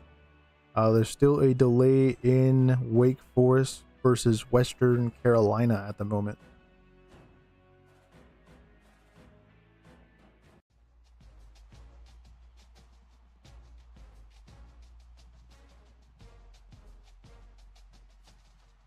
Pitt has responded with a touchdown, making it 31-17. The Chippewas look like they were chipping away, but they're back down a couple possessions there at Heinz Field.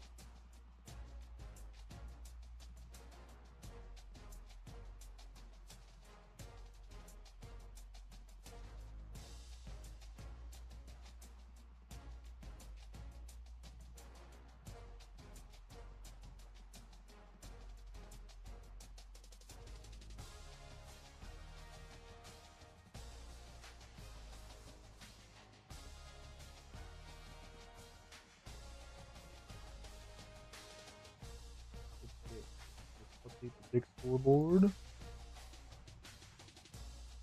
North Carolina State gets the ball back.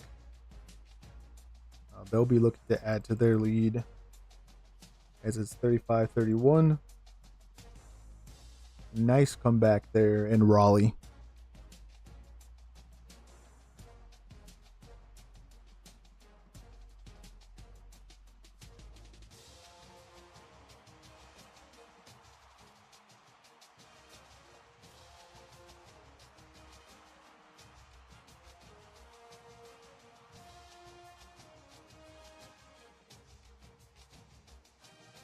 There we go. The big old 70 in Tallahassee. Seminoles winning big at home against East Texas A&M, as they should.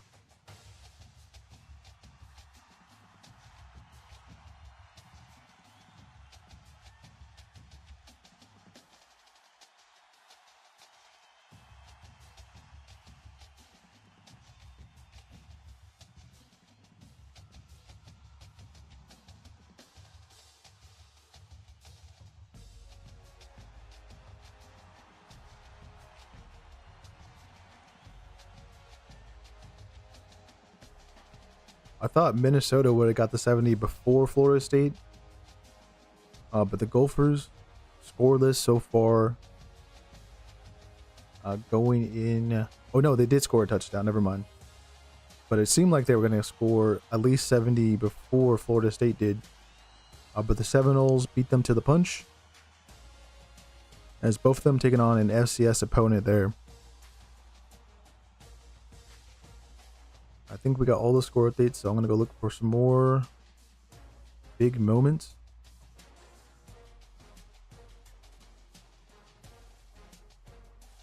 Oh, we have another one here between Fernando Mendoza and Surratt there in Bloomington.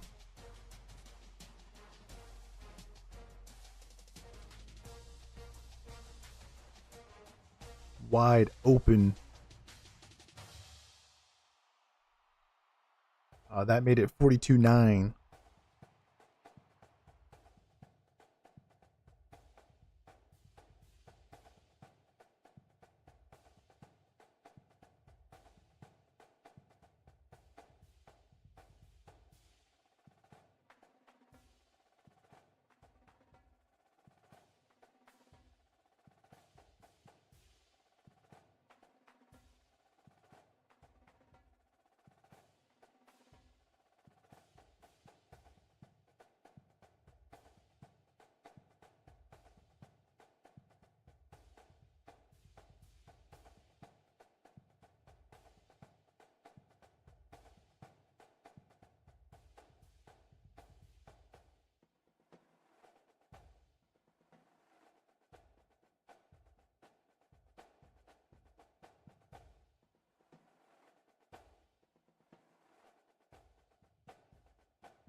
I muted myself.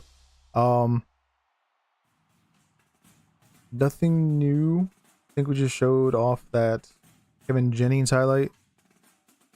Last, but Illinois has extended their lead, making it 28-13. They're starting to pull away there in Durham. The fourth quarter has started here.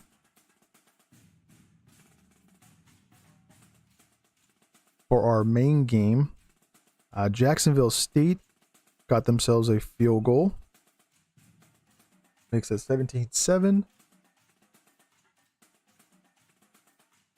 Temple has opened up the scoring there in Philly against Howard.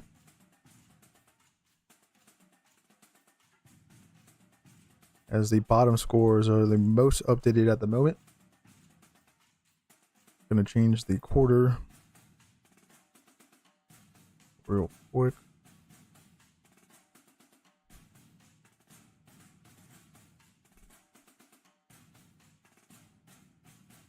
I'm going to update the big board.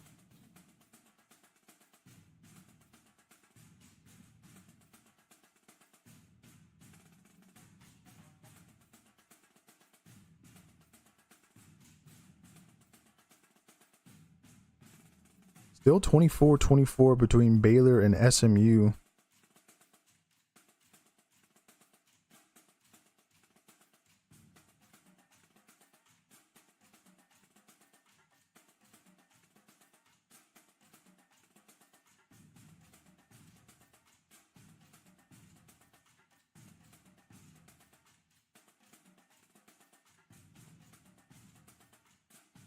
Georgia is in the red zone. They're about to get their first set of points against Dawson P.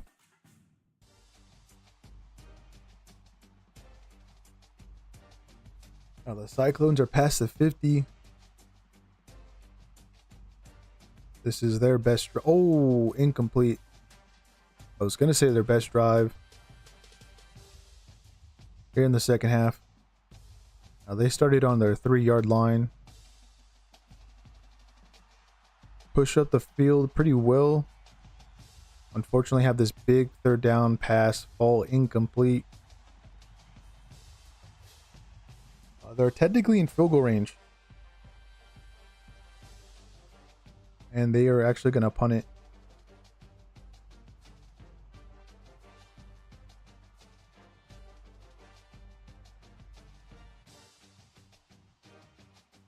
Indiana keeps on scoring in Bloomington, 49-9, as that's their first set of points in the fourth quarter.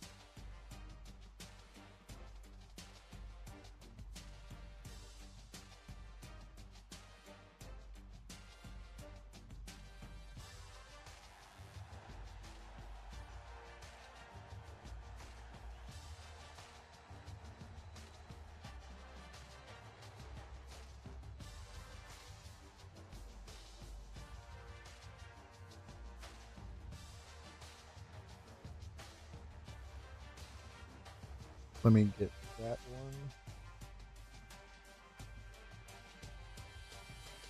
one. Update real quick. There we go.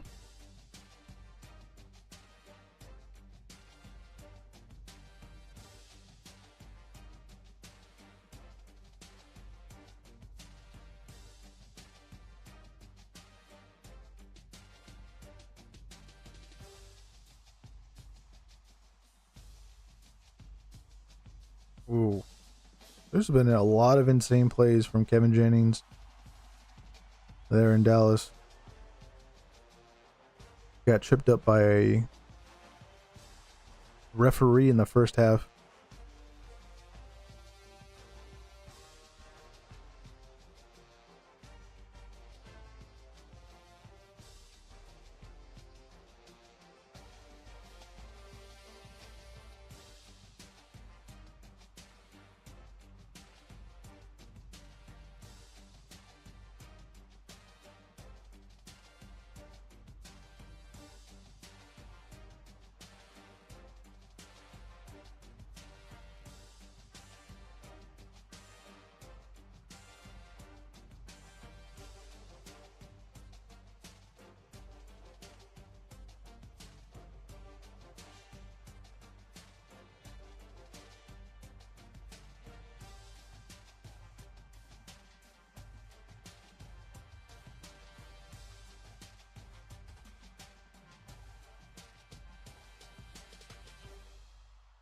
we go. Just a minute ago, put up. We have Illinois making it 28-13. They're on the road.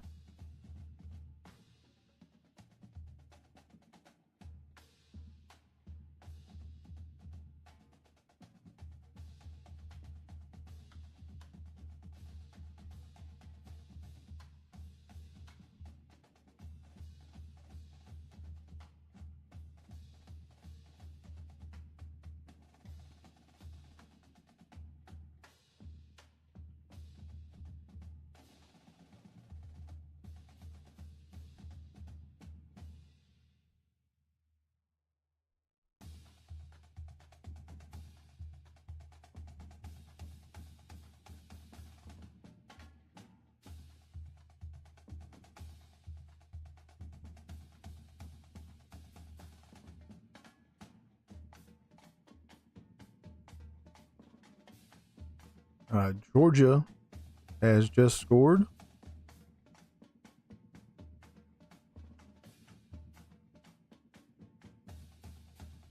Their opponents last week against Middle Tennessee State dominated the Raiders.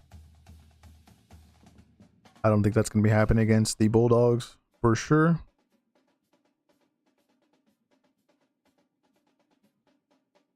That scoreline won't be on our main board. It's going to be on the scrolling one down below. 7-0. Kent State will not be shut out. They just scored their first touchdown there in Lubbock. It is 55-7. Red Raiders look like they have their backups in. A score update in Dallas. SMU retakes the lead, breaking the tie to start off the fourth quarter, 31-24.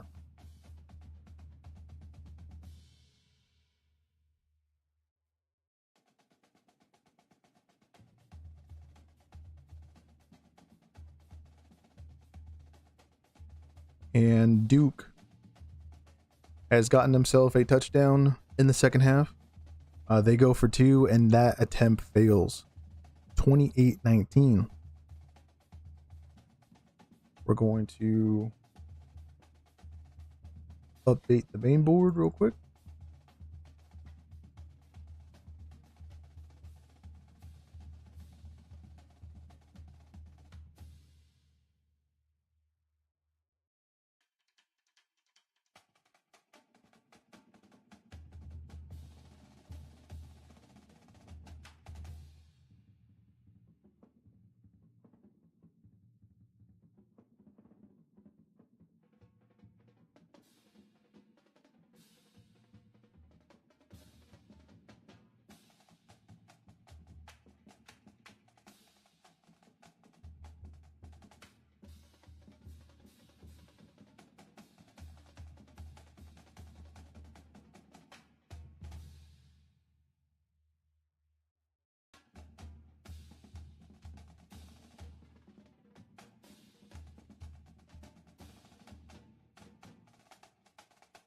Okay, main board is updated.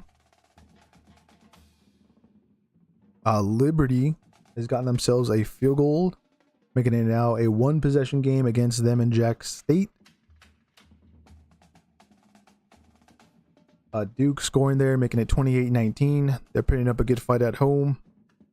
And then the kind of big game for these morning kickoff noon ones, depending on where you are in the country. SMU regaining that lead, 31-24.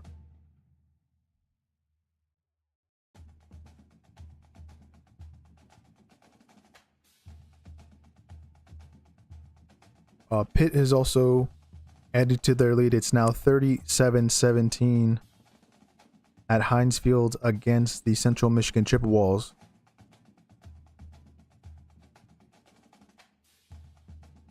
And I believe we are now up to date.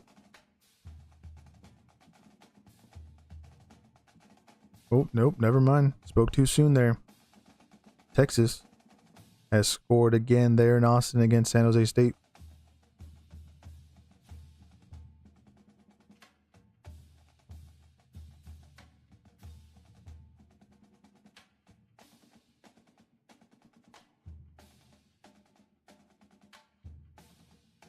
Ooh.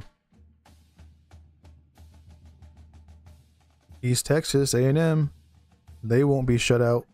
It is now 70-3 there in Tallahassee against the Seminoles.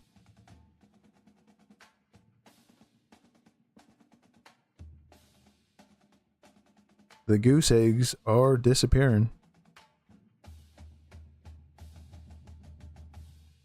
I think the only current shutout we have, FIU, Penn State, Minnesota versus Northwestern State. And then the later kickoffs technically are, it's obviously going to be a shutout just because it's only the first quarters.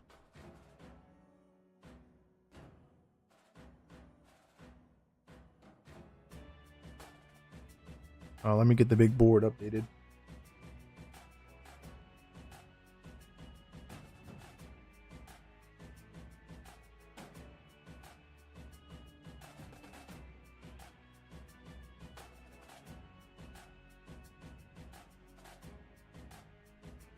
Okay.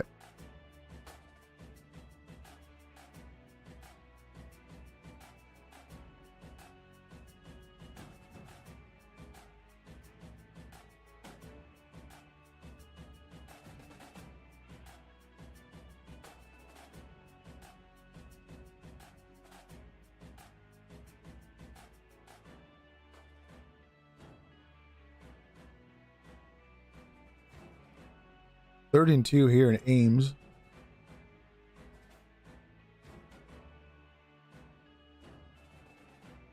Ooh, Hawkeyes.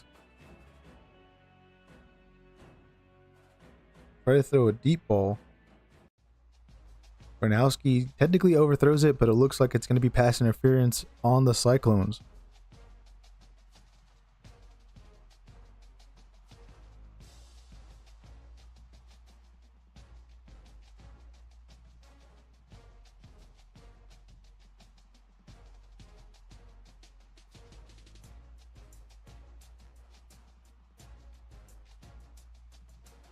Here's that taking the lead touchdown in Dallas.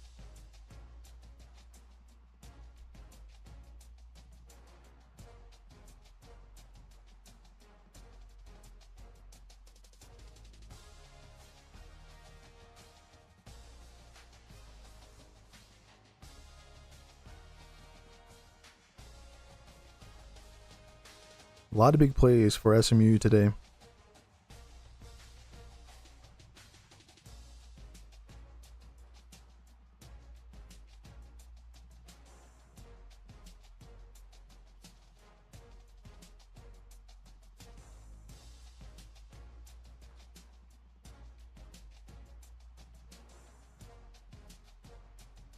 Penn State scores, making it 27-0.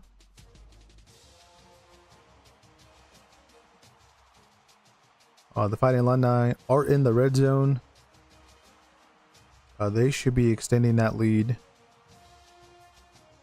But the Blue Devils still putting up a fight at home. Penn State has scored again. 55-14. They're trying to finish with their heads held high there in Lubbock.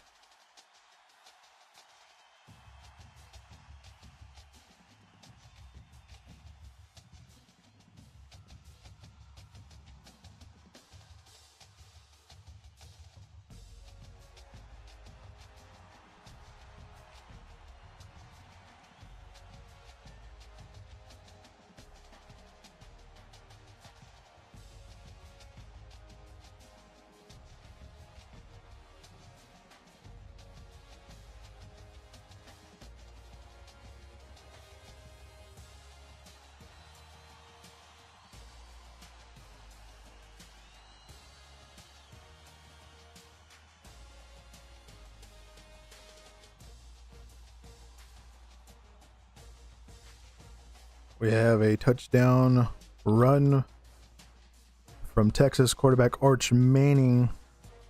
This made it 38-7 there in Austin.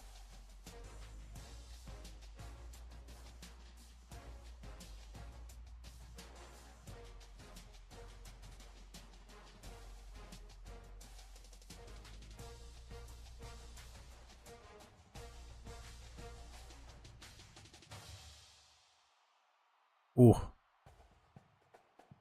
UConn just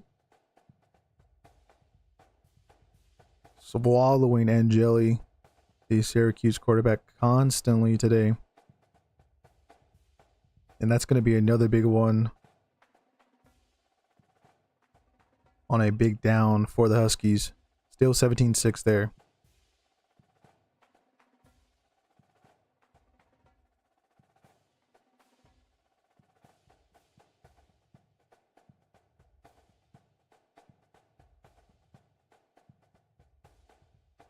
And touchdown earlier in the second half there at Heinz Field for Central Michigan. Looks like they were putting up a good effort there, but most likely going to fall short.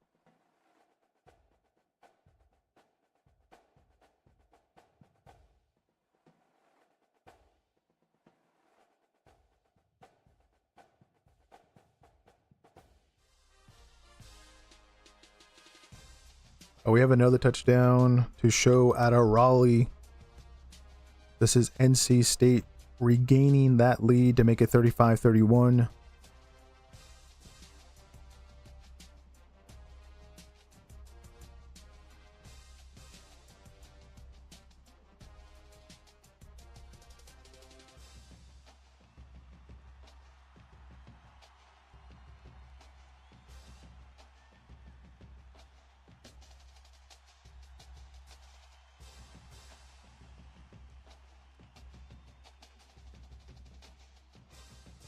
Let's update that big board real quick.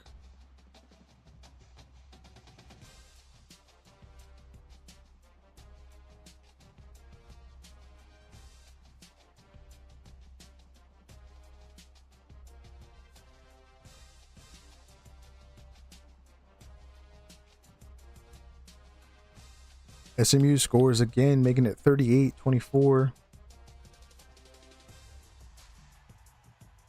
Baylor is slipping away.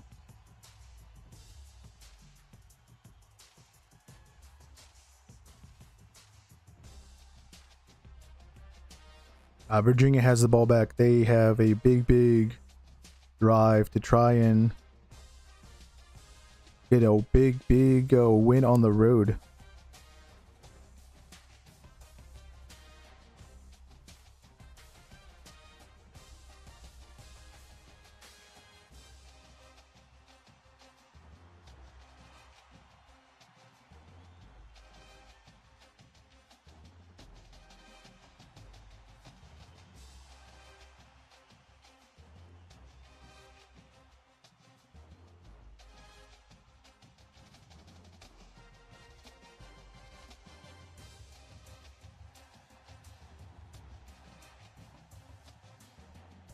All right, here's the big board. Those are the score updates.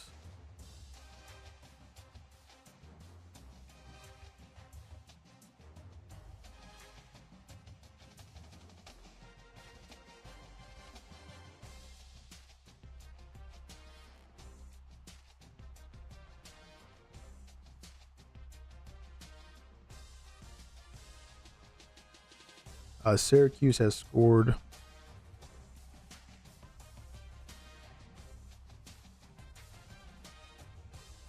it is now 17-12.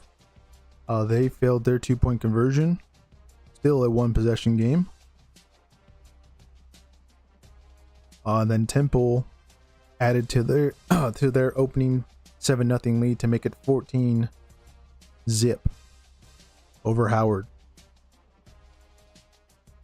The game between Wake Forest and Western Carolina is still delayed.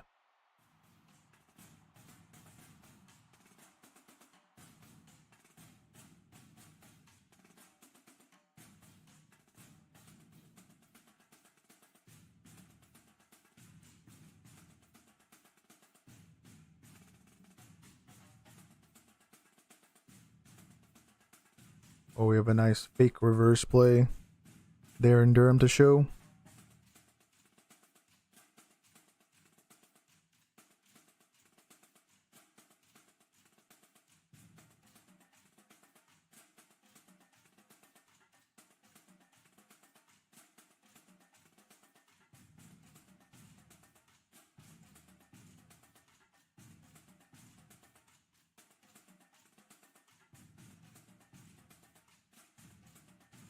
Whoa.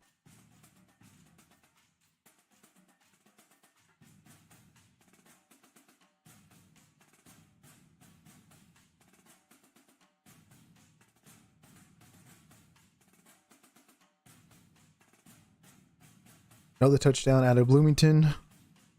That made it 49-9. Mendoza finds Williams Jr.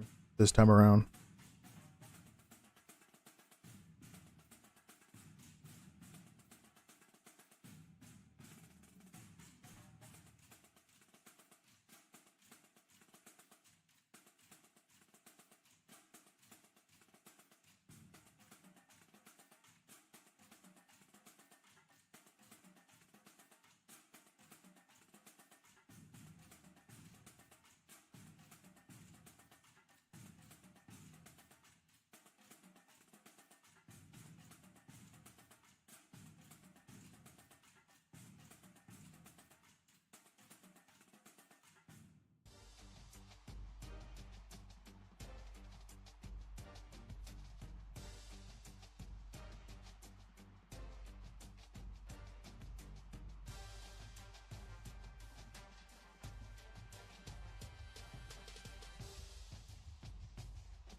Georgia has scored again.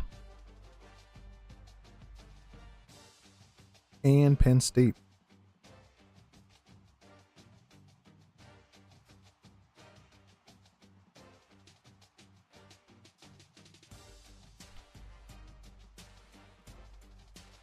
And Illinois ended up getting a field goal on that red zone drive. 31-19 there in Durham. We'll update the big board here in a few moments.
All right, here's the big board with those score updates.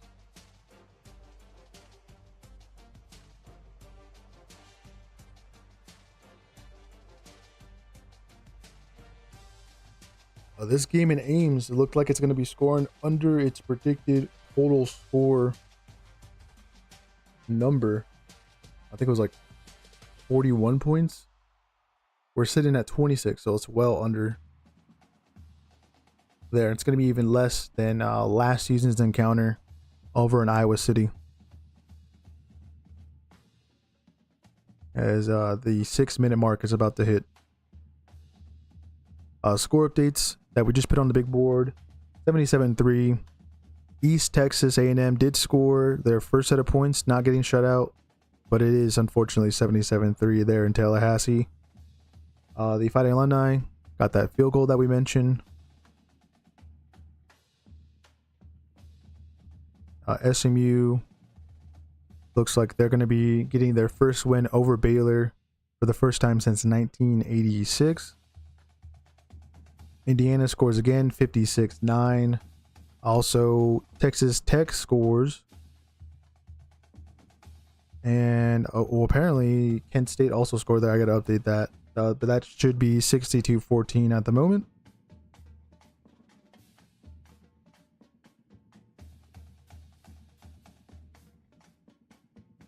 Just double, triple checking. Temple has scored again.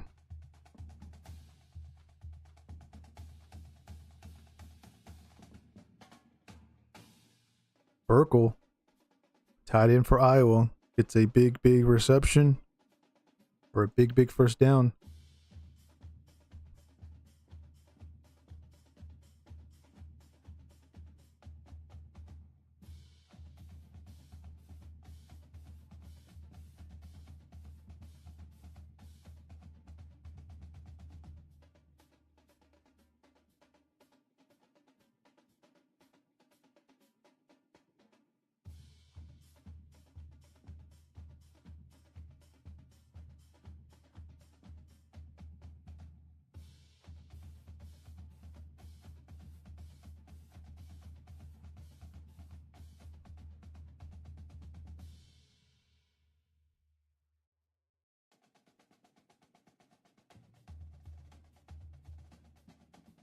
Oh, I forgot to do the Temple game. Like there was a score that I should have did. But did it, and that was the one. Back to the full screen. There we go. 21-0 over Howard.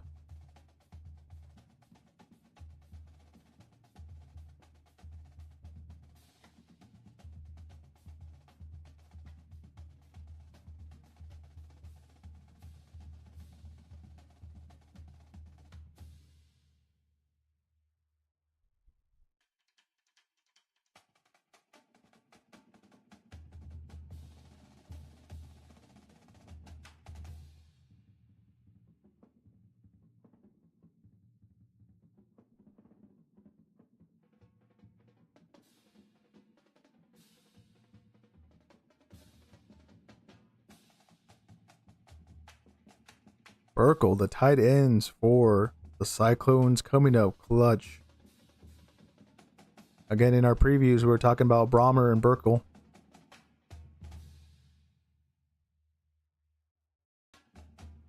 That was a very similar play that we saw in Dublin, Ireland, for a big first down as well against Kansas State.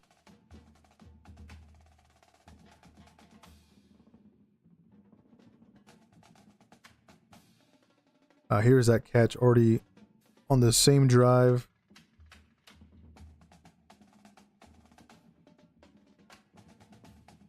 They got tipped up to Burkle and came up with it.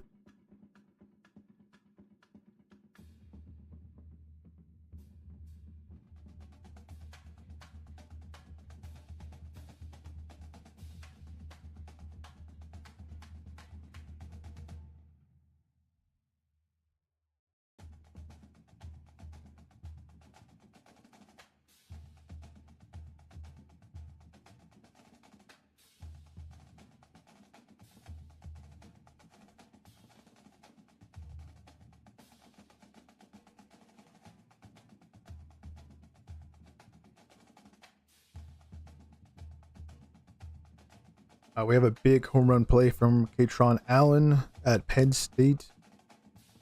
67 yards on the ground.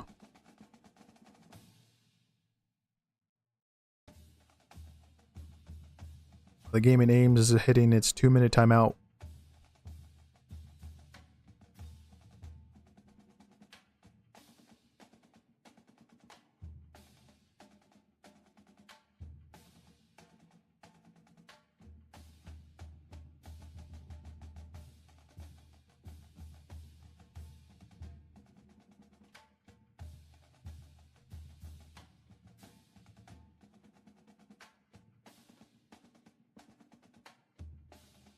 Happy Valley looking a little empty there.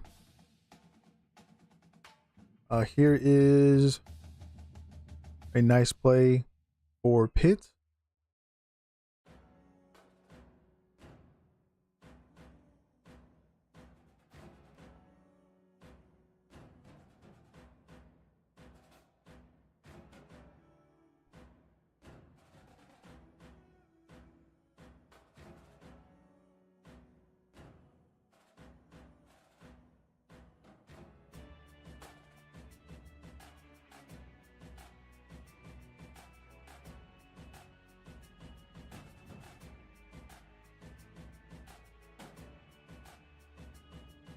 Trying to look for the SMU go-ahead touchdown.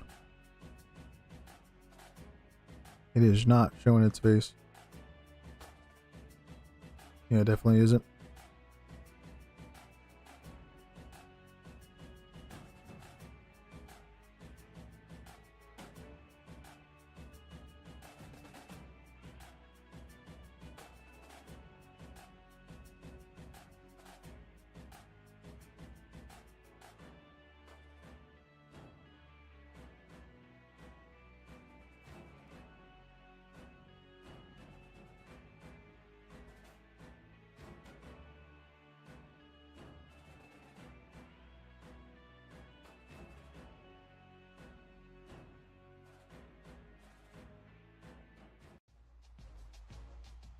That is the go-ahead touchdown for SMU here. I got that on the screen for us in the red zone.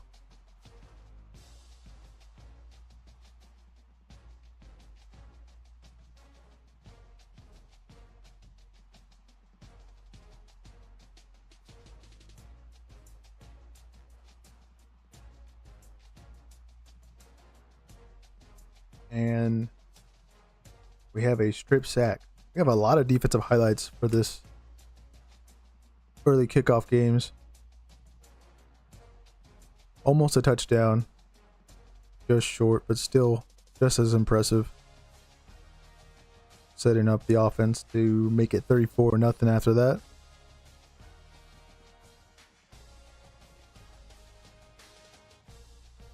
Looks like the game in Happy Valley has wrapped up 34-0.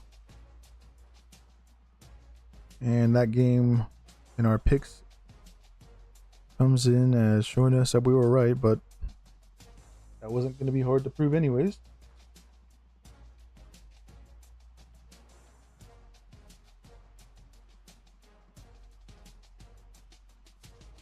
One game that just started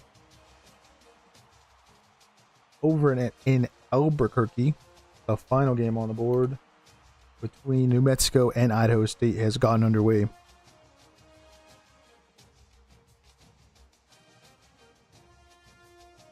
And some final scores will be rolling in here in the next 5 to 10 minutes.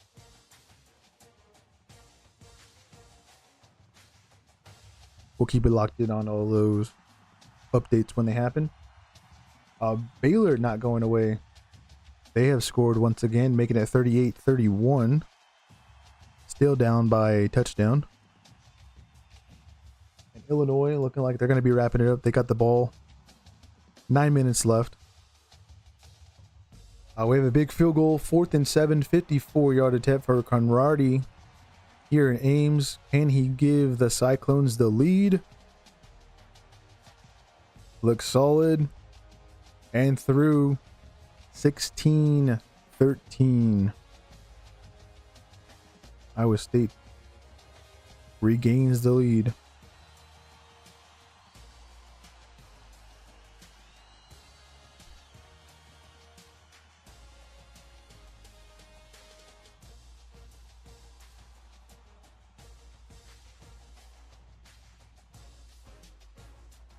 That dude has a leg. Minute 52 left for the Hawkeyes to see what they can do.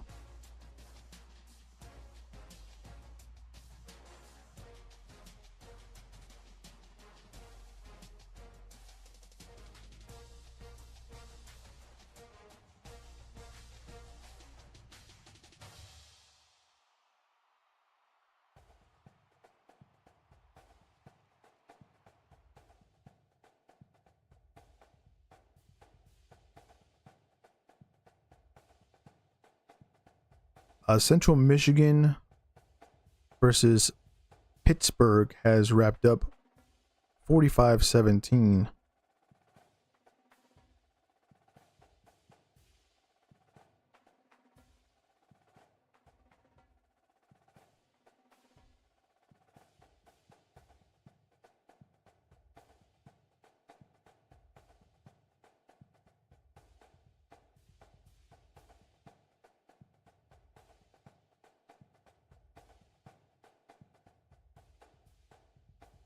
Florida State versus East Texas A&M has also concluded. That one's 77-3. Minnesota versus Northwestern State has also wrapped up 66-0. So that one and the one in Happy Valley end as shutouts. NC State survives with a nice comeback there at the end as well, and hold on to win 35-31 over Virginia. Cavaliers letting us down here. Are your Sports Outpost?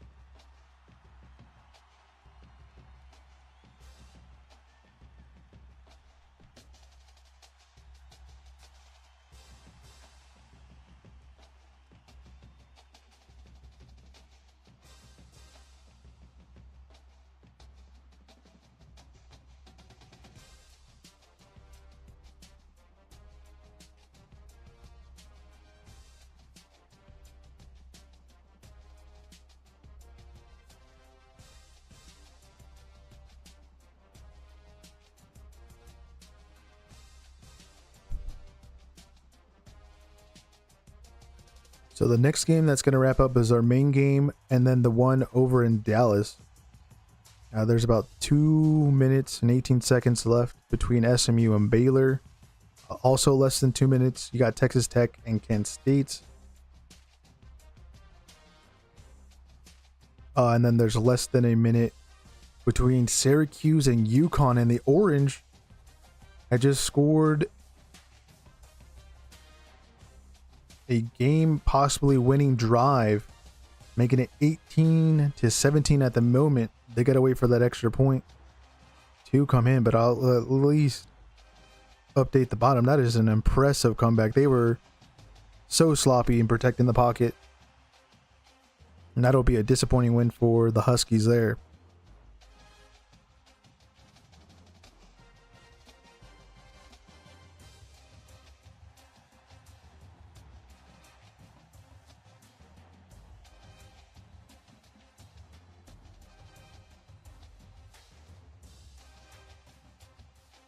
They go for 2, and it is a successful attempt.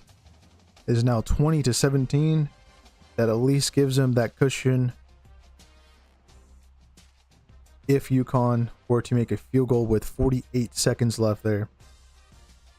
First play here in Ames, as they got a big drive for Iowa. They got to get the ball down the field real quick. They only got 1 timeout remaining.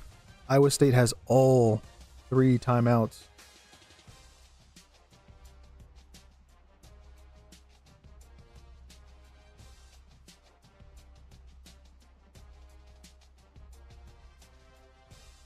Big sack as the clock is stopped with the Hawkeyes using their final timeout with 1 minute and 22 seconds left.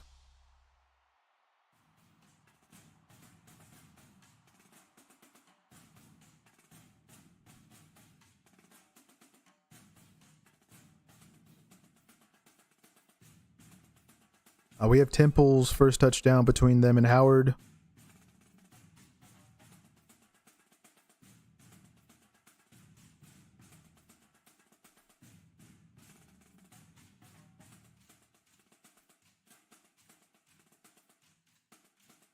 We have the closer there in Raleigh that wrapped up Virginia in the red zone, trying to get a touchdown. They throw an interception, and that was the determiner there in Raleigh.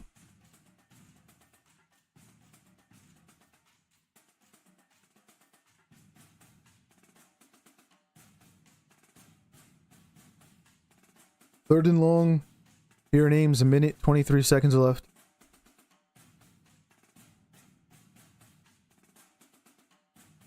And that's another sack.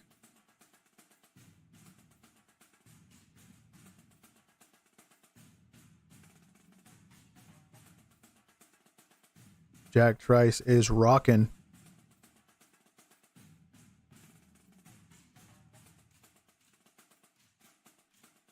They're back onto the ball already.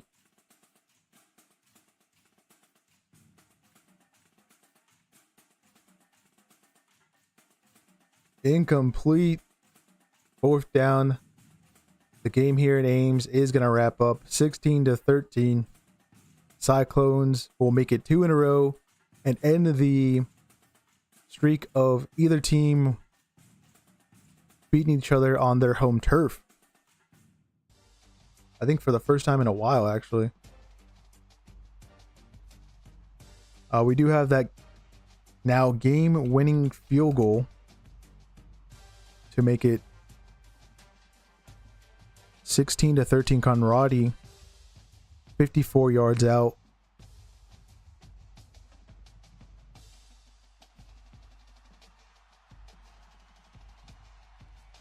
Cyclones will now kneel it to go 3-0.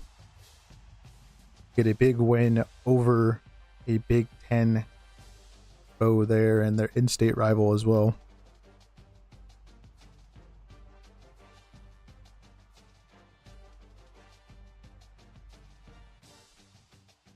It's crazy. My score difference in this game was 2 points, ended up being 3, not too far off, and we were in favor for Iowa State, and we get it right.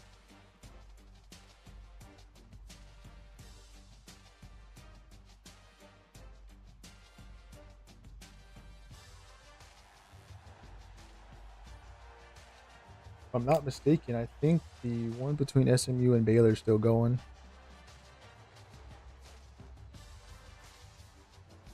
And I think I gotta readjust something real quick.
Okay, it's up on my screen.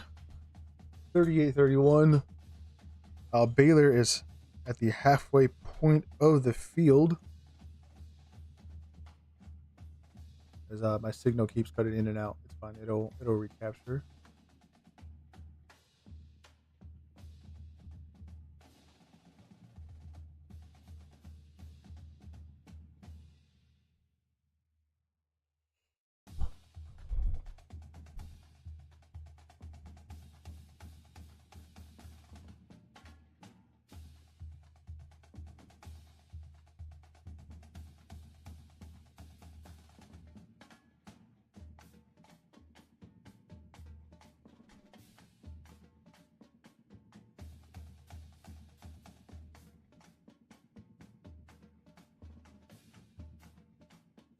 Jacksonville State has gotten themselves another touchdown, making it 24-10. As they're going to get the big win against Liberty there at home.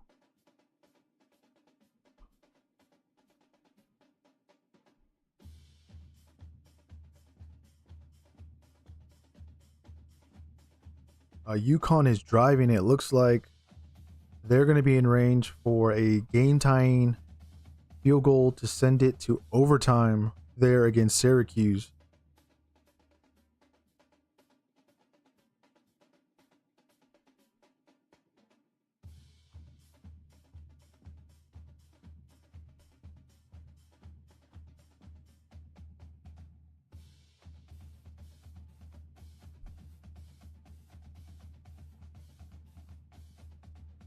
I'm going to make one more attempt to try to get the signal in right after I update these scores.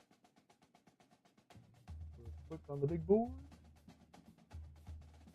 Because some things have happened that we need to fill you in on.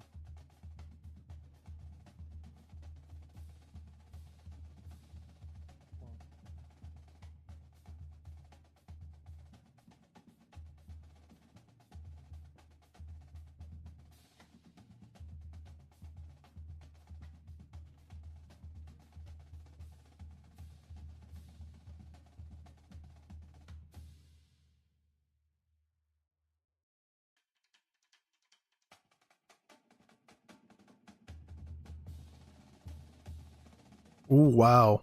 Baylor somehow, some way has tied this game up with a big touchdown. We'll get that on the screen here in a few moments.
All right.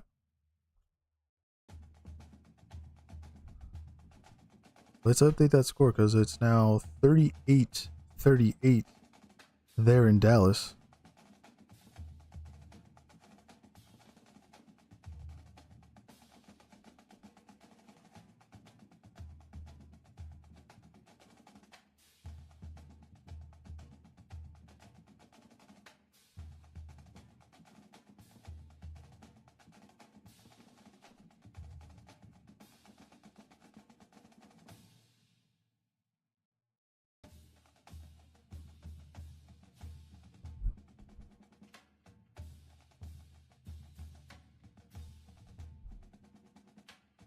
Texas Tech versus Kent State has wrapped up.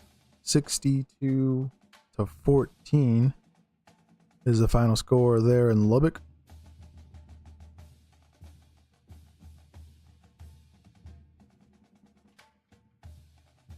And then Kennesaw State loses to Indiana 56-9 there in Bloomington.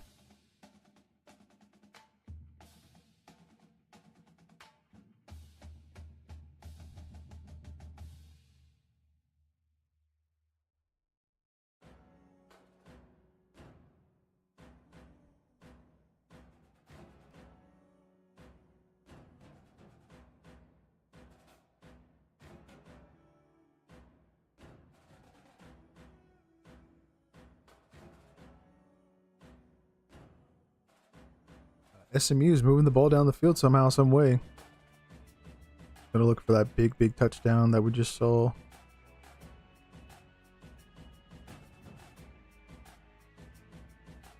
14 seconds left. They're right around the 30. Oh, no, 30, 50.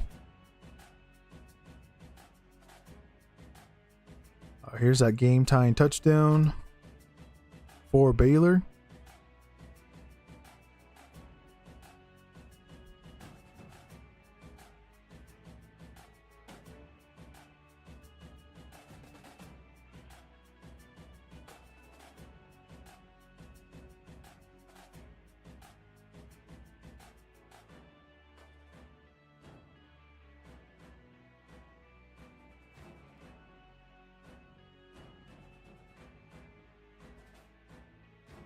Nine seconds left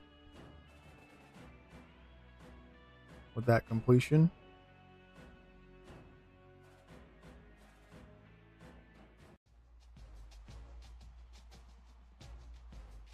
SMU still has 2 timeouts, and they're going to, I think, use one right now.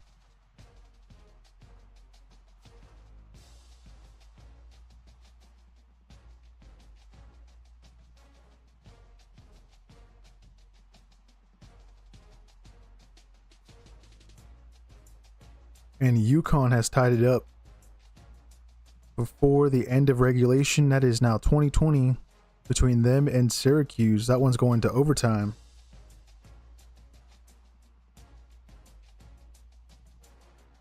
I will update the big scoreboard here in a few moments.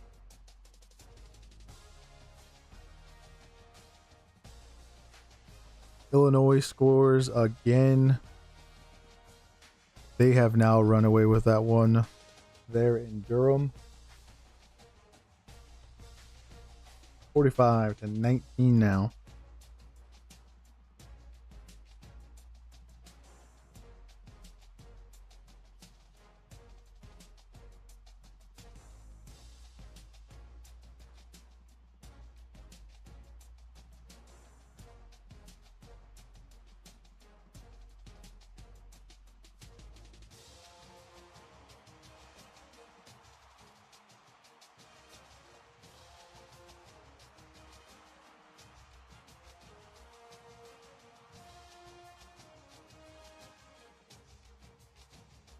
All right, there is that, and then we have a play review on possible targeting. The one in Albuquerque opens up with the Lobos scoring before the end of the first quarter, 7-0. As we'll get some scoring from there. Maybe I'll get a highlight at least, because I know we're not going to finish the stream with that game. Some other games have gotten underway. The noon/afternoon, depending on where you are, have also kicked off. The Border War: Kansas versus Missouri, Troy versus Clemson, Bowling Green Cincinnati, Delaware Colorado, Lindenwood App State. The Mountaineers already up 7-0 there. In Boone, UTSA versus Texas State also has gotten underway there in San Antonio. St. Francis versus Buffalo, Bryant versus UMass, all have kicked off.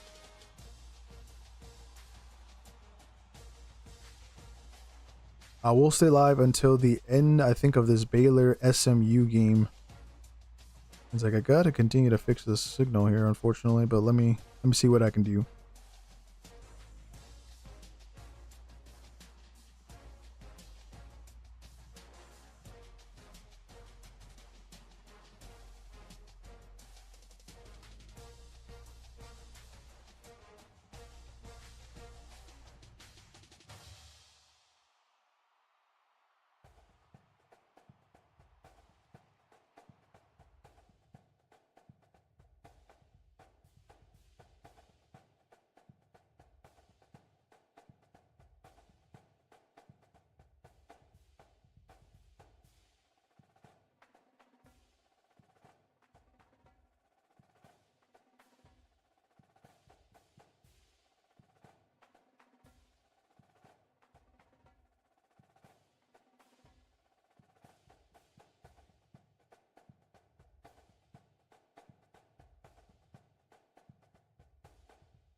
All right, we have a 57-yard attempt here in Dallas to see if SMU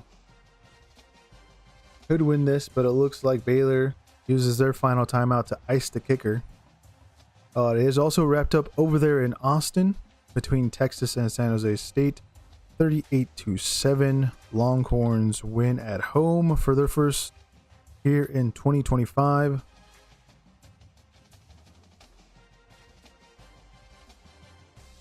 I believe that's the only one at the moment that has wrapped up recently.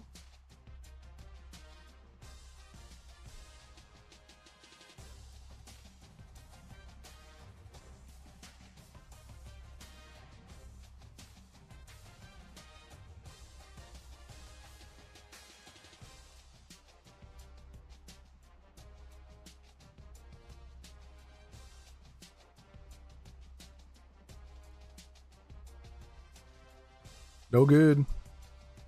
This game is going to overtime. Looked like he also had enough there. Just little to the right. So regulation ends here in Dallas. We'll keep it live.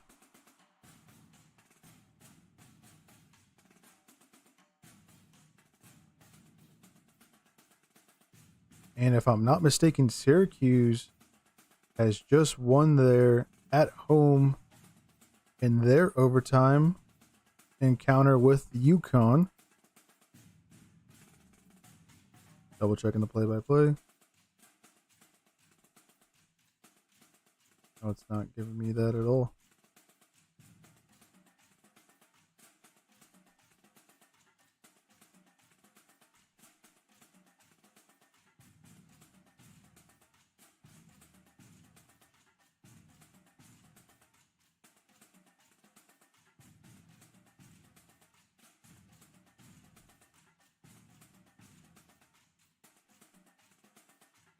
Wake Forest versus Western Carolina is still a delay and nothing, obviously. Temple, they are running away with that at home. That's now 24-7. We'll update the big scoreboard here in a few moments.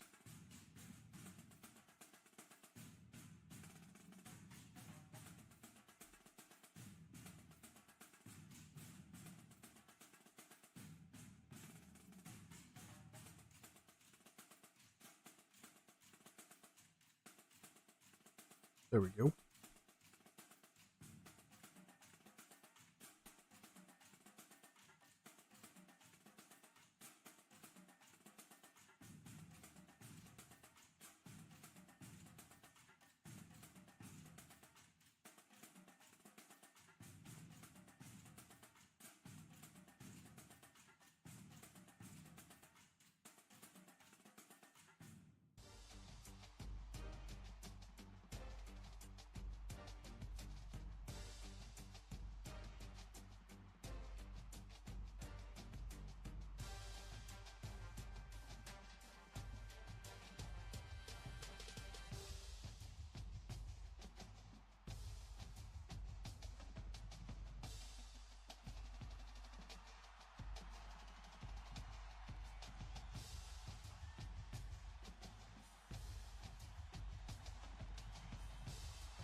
Here's that field goal that sends it to overtime between UConn and Syracuse.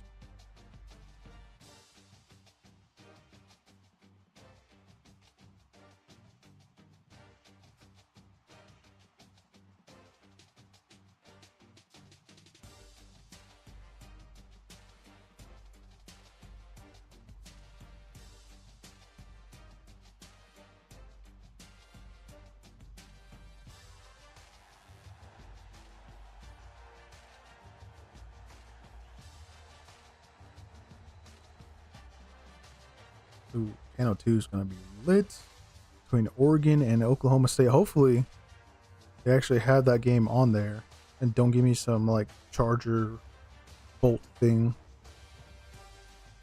CBS be doing that.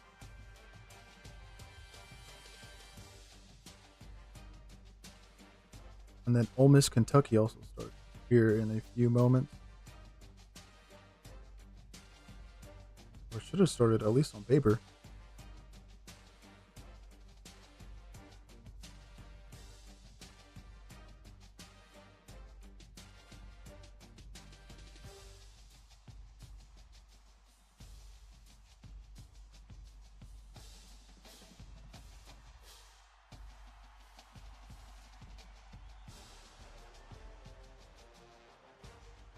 SMU will be on defense to start this off.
Illinois versus Duke wraps up 45-19, and Syracuse wins in a big comeback in overtime, 27-20.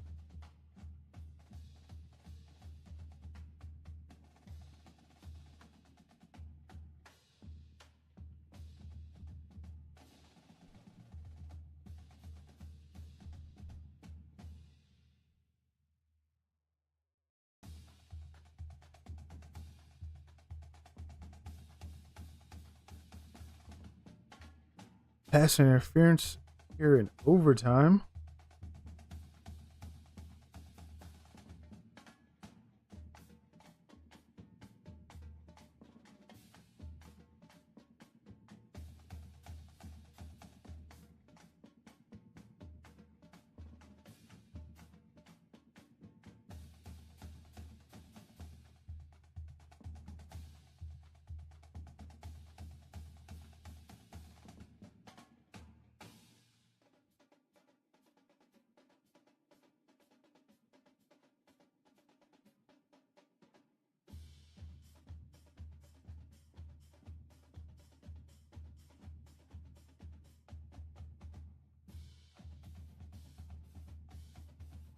Oregon starts off the game against Oklahoma State. I know it's not one of the games we have on our board here, but that was a big touchdown from Noah Whittington, 59 yards to the house. That is going to be just a bad day for the Pokes on the road in Eugene.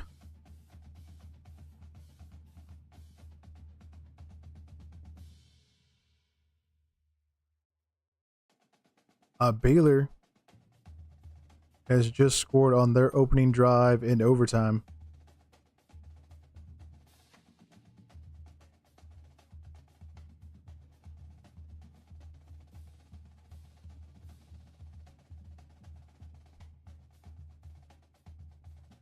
(45-38) there in OT.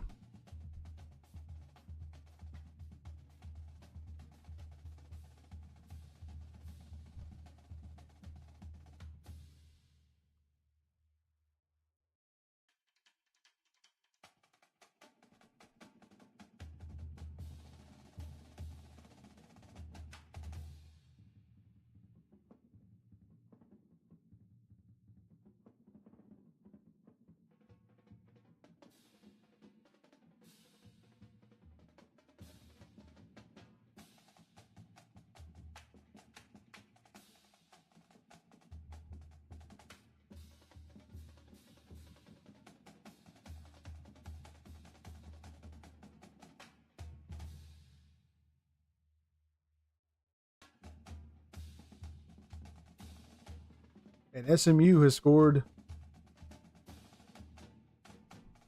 Just had to pet the PAT through the uprights.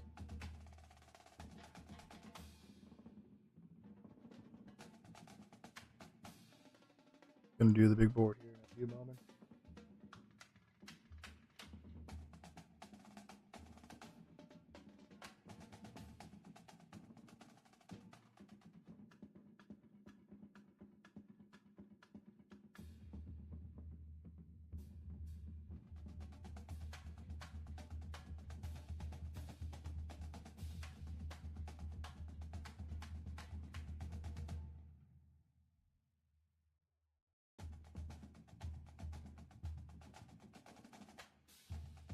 Got a replay going on right now for that big play.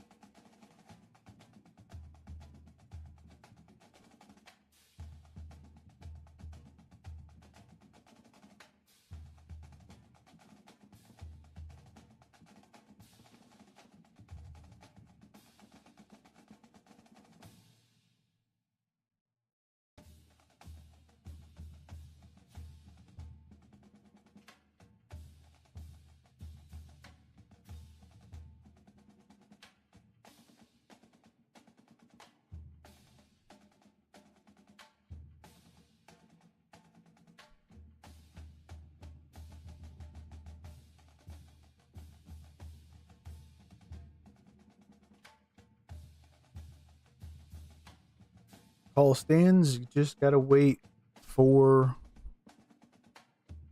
this extra point to continue overtime here.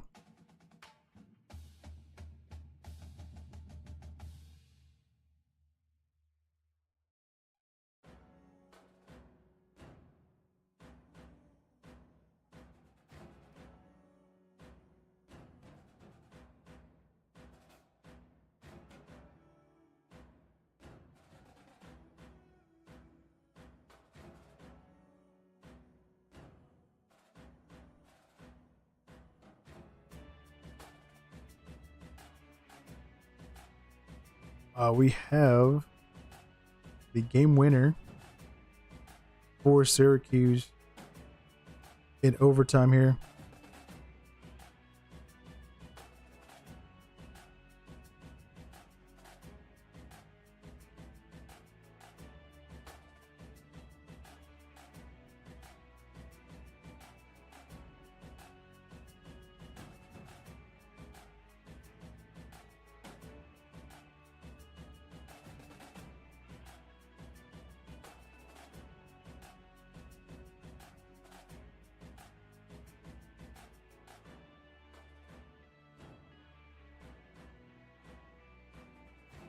Looking for these overtime points here, and I'll have it in a few moments. It's well,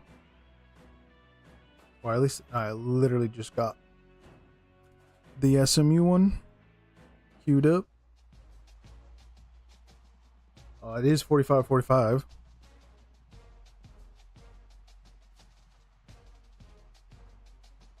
And for the second overtime, both teams, if they're scoring touchdowns, gotta go for 2.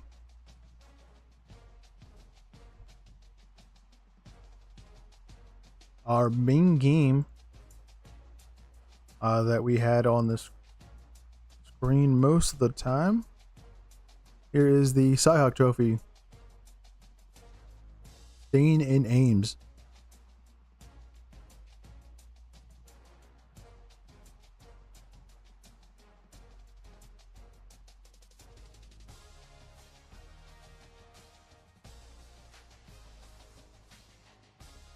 Oh, here's a nice touchdown pass for Texas A&M.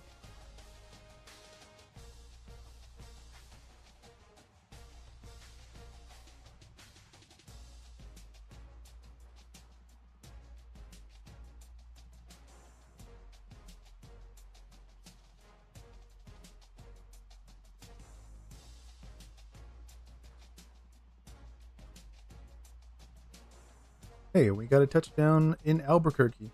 So we'll get a highlight from every single game on the screen besides Wake Forest and Western Carolina, because that's still at a delay. So there you go. Lobo.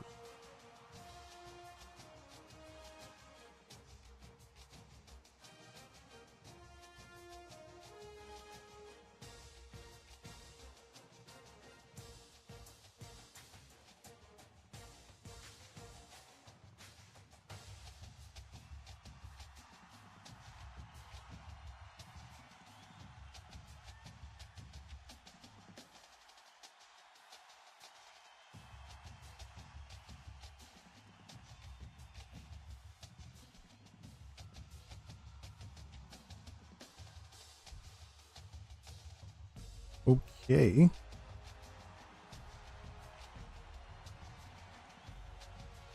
We have a score update. Liberty is only down by a touchdown now.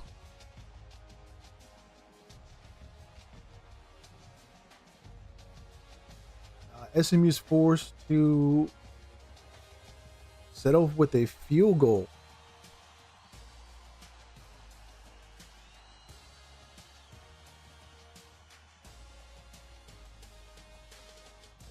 Oh no. Wide right. Kicker misses another field goal. And SMU looks like they're going to be falling.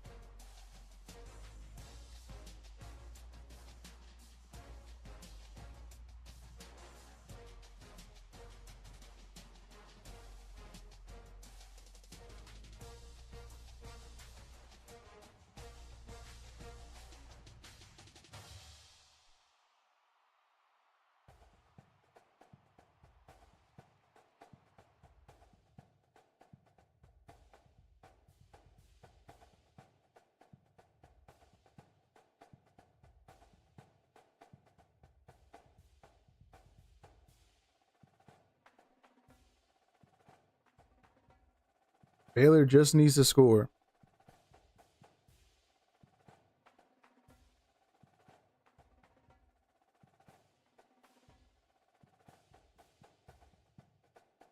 I think they're just going to run it, get them closer into field goal range. Their kicker should be more than capable of hitting a field goal in that range.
All right, we have fourth down finally.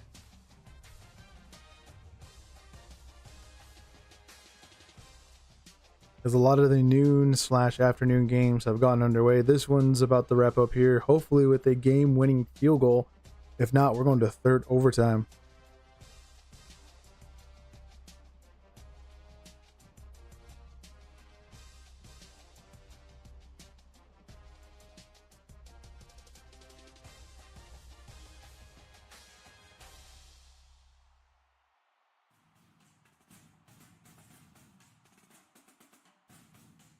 SMU uses their only timeout in overtime, try to ice their kicker for Baylor.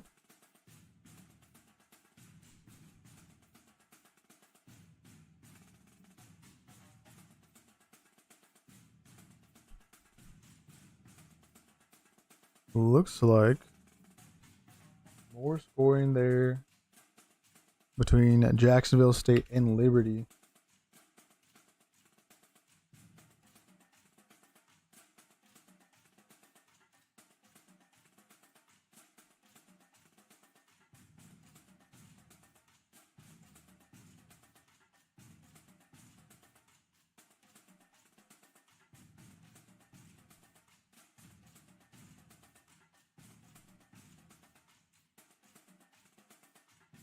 Here we go.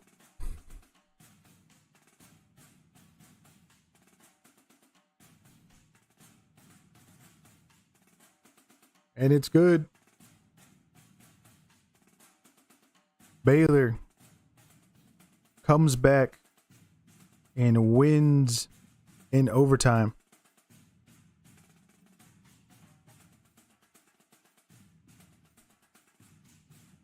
(48-45). We're going to end it here from your Sports Outpost. We'll be live later today over on Rumble for Oklahoma versus Michigan. Have a great rest of your day if you don't see us, and weekend. Bye-bye. You got it, Roadie. Alright, that's it, you football fiends from your Sports Outpost. Don't forget to check out our shows and clips you might have missed here on the main channel or on the SPOP Clips channel. Just have to type those 4 letters and you should see us when you search. We also have links below for that and for our homies if you are interested in others that make content in the sports world. Okay, hope to see you again and stay wrecked.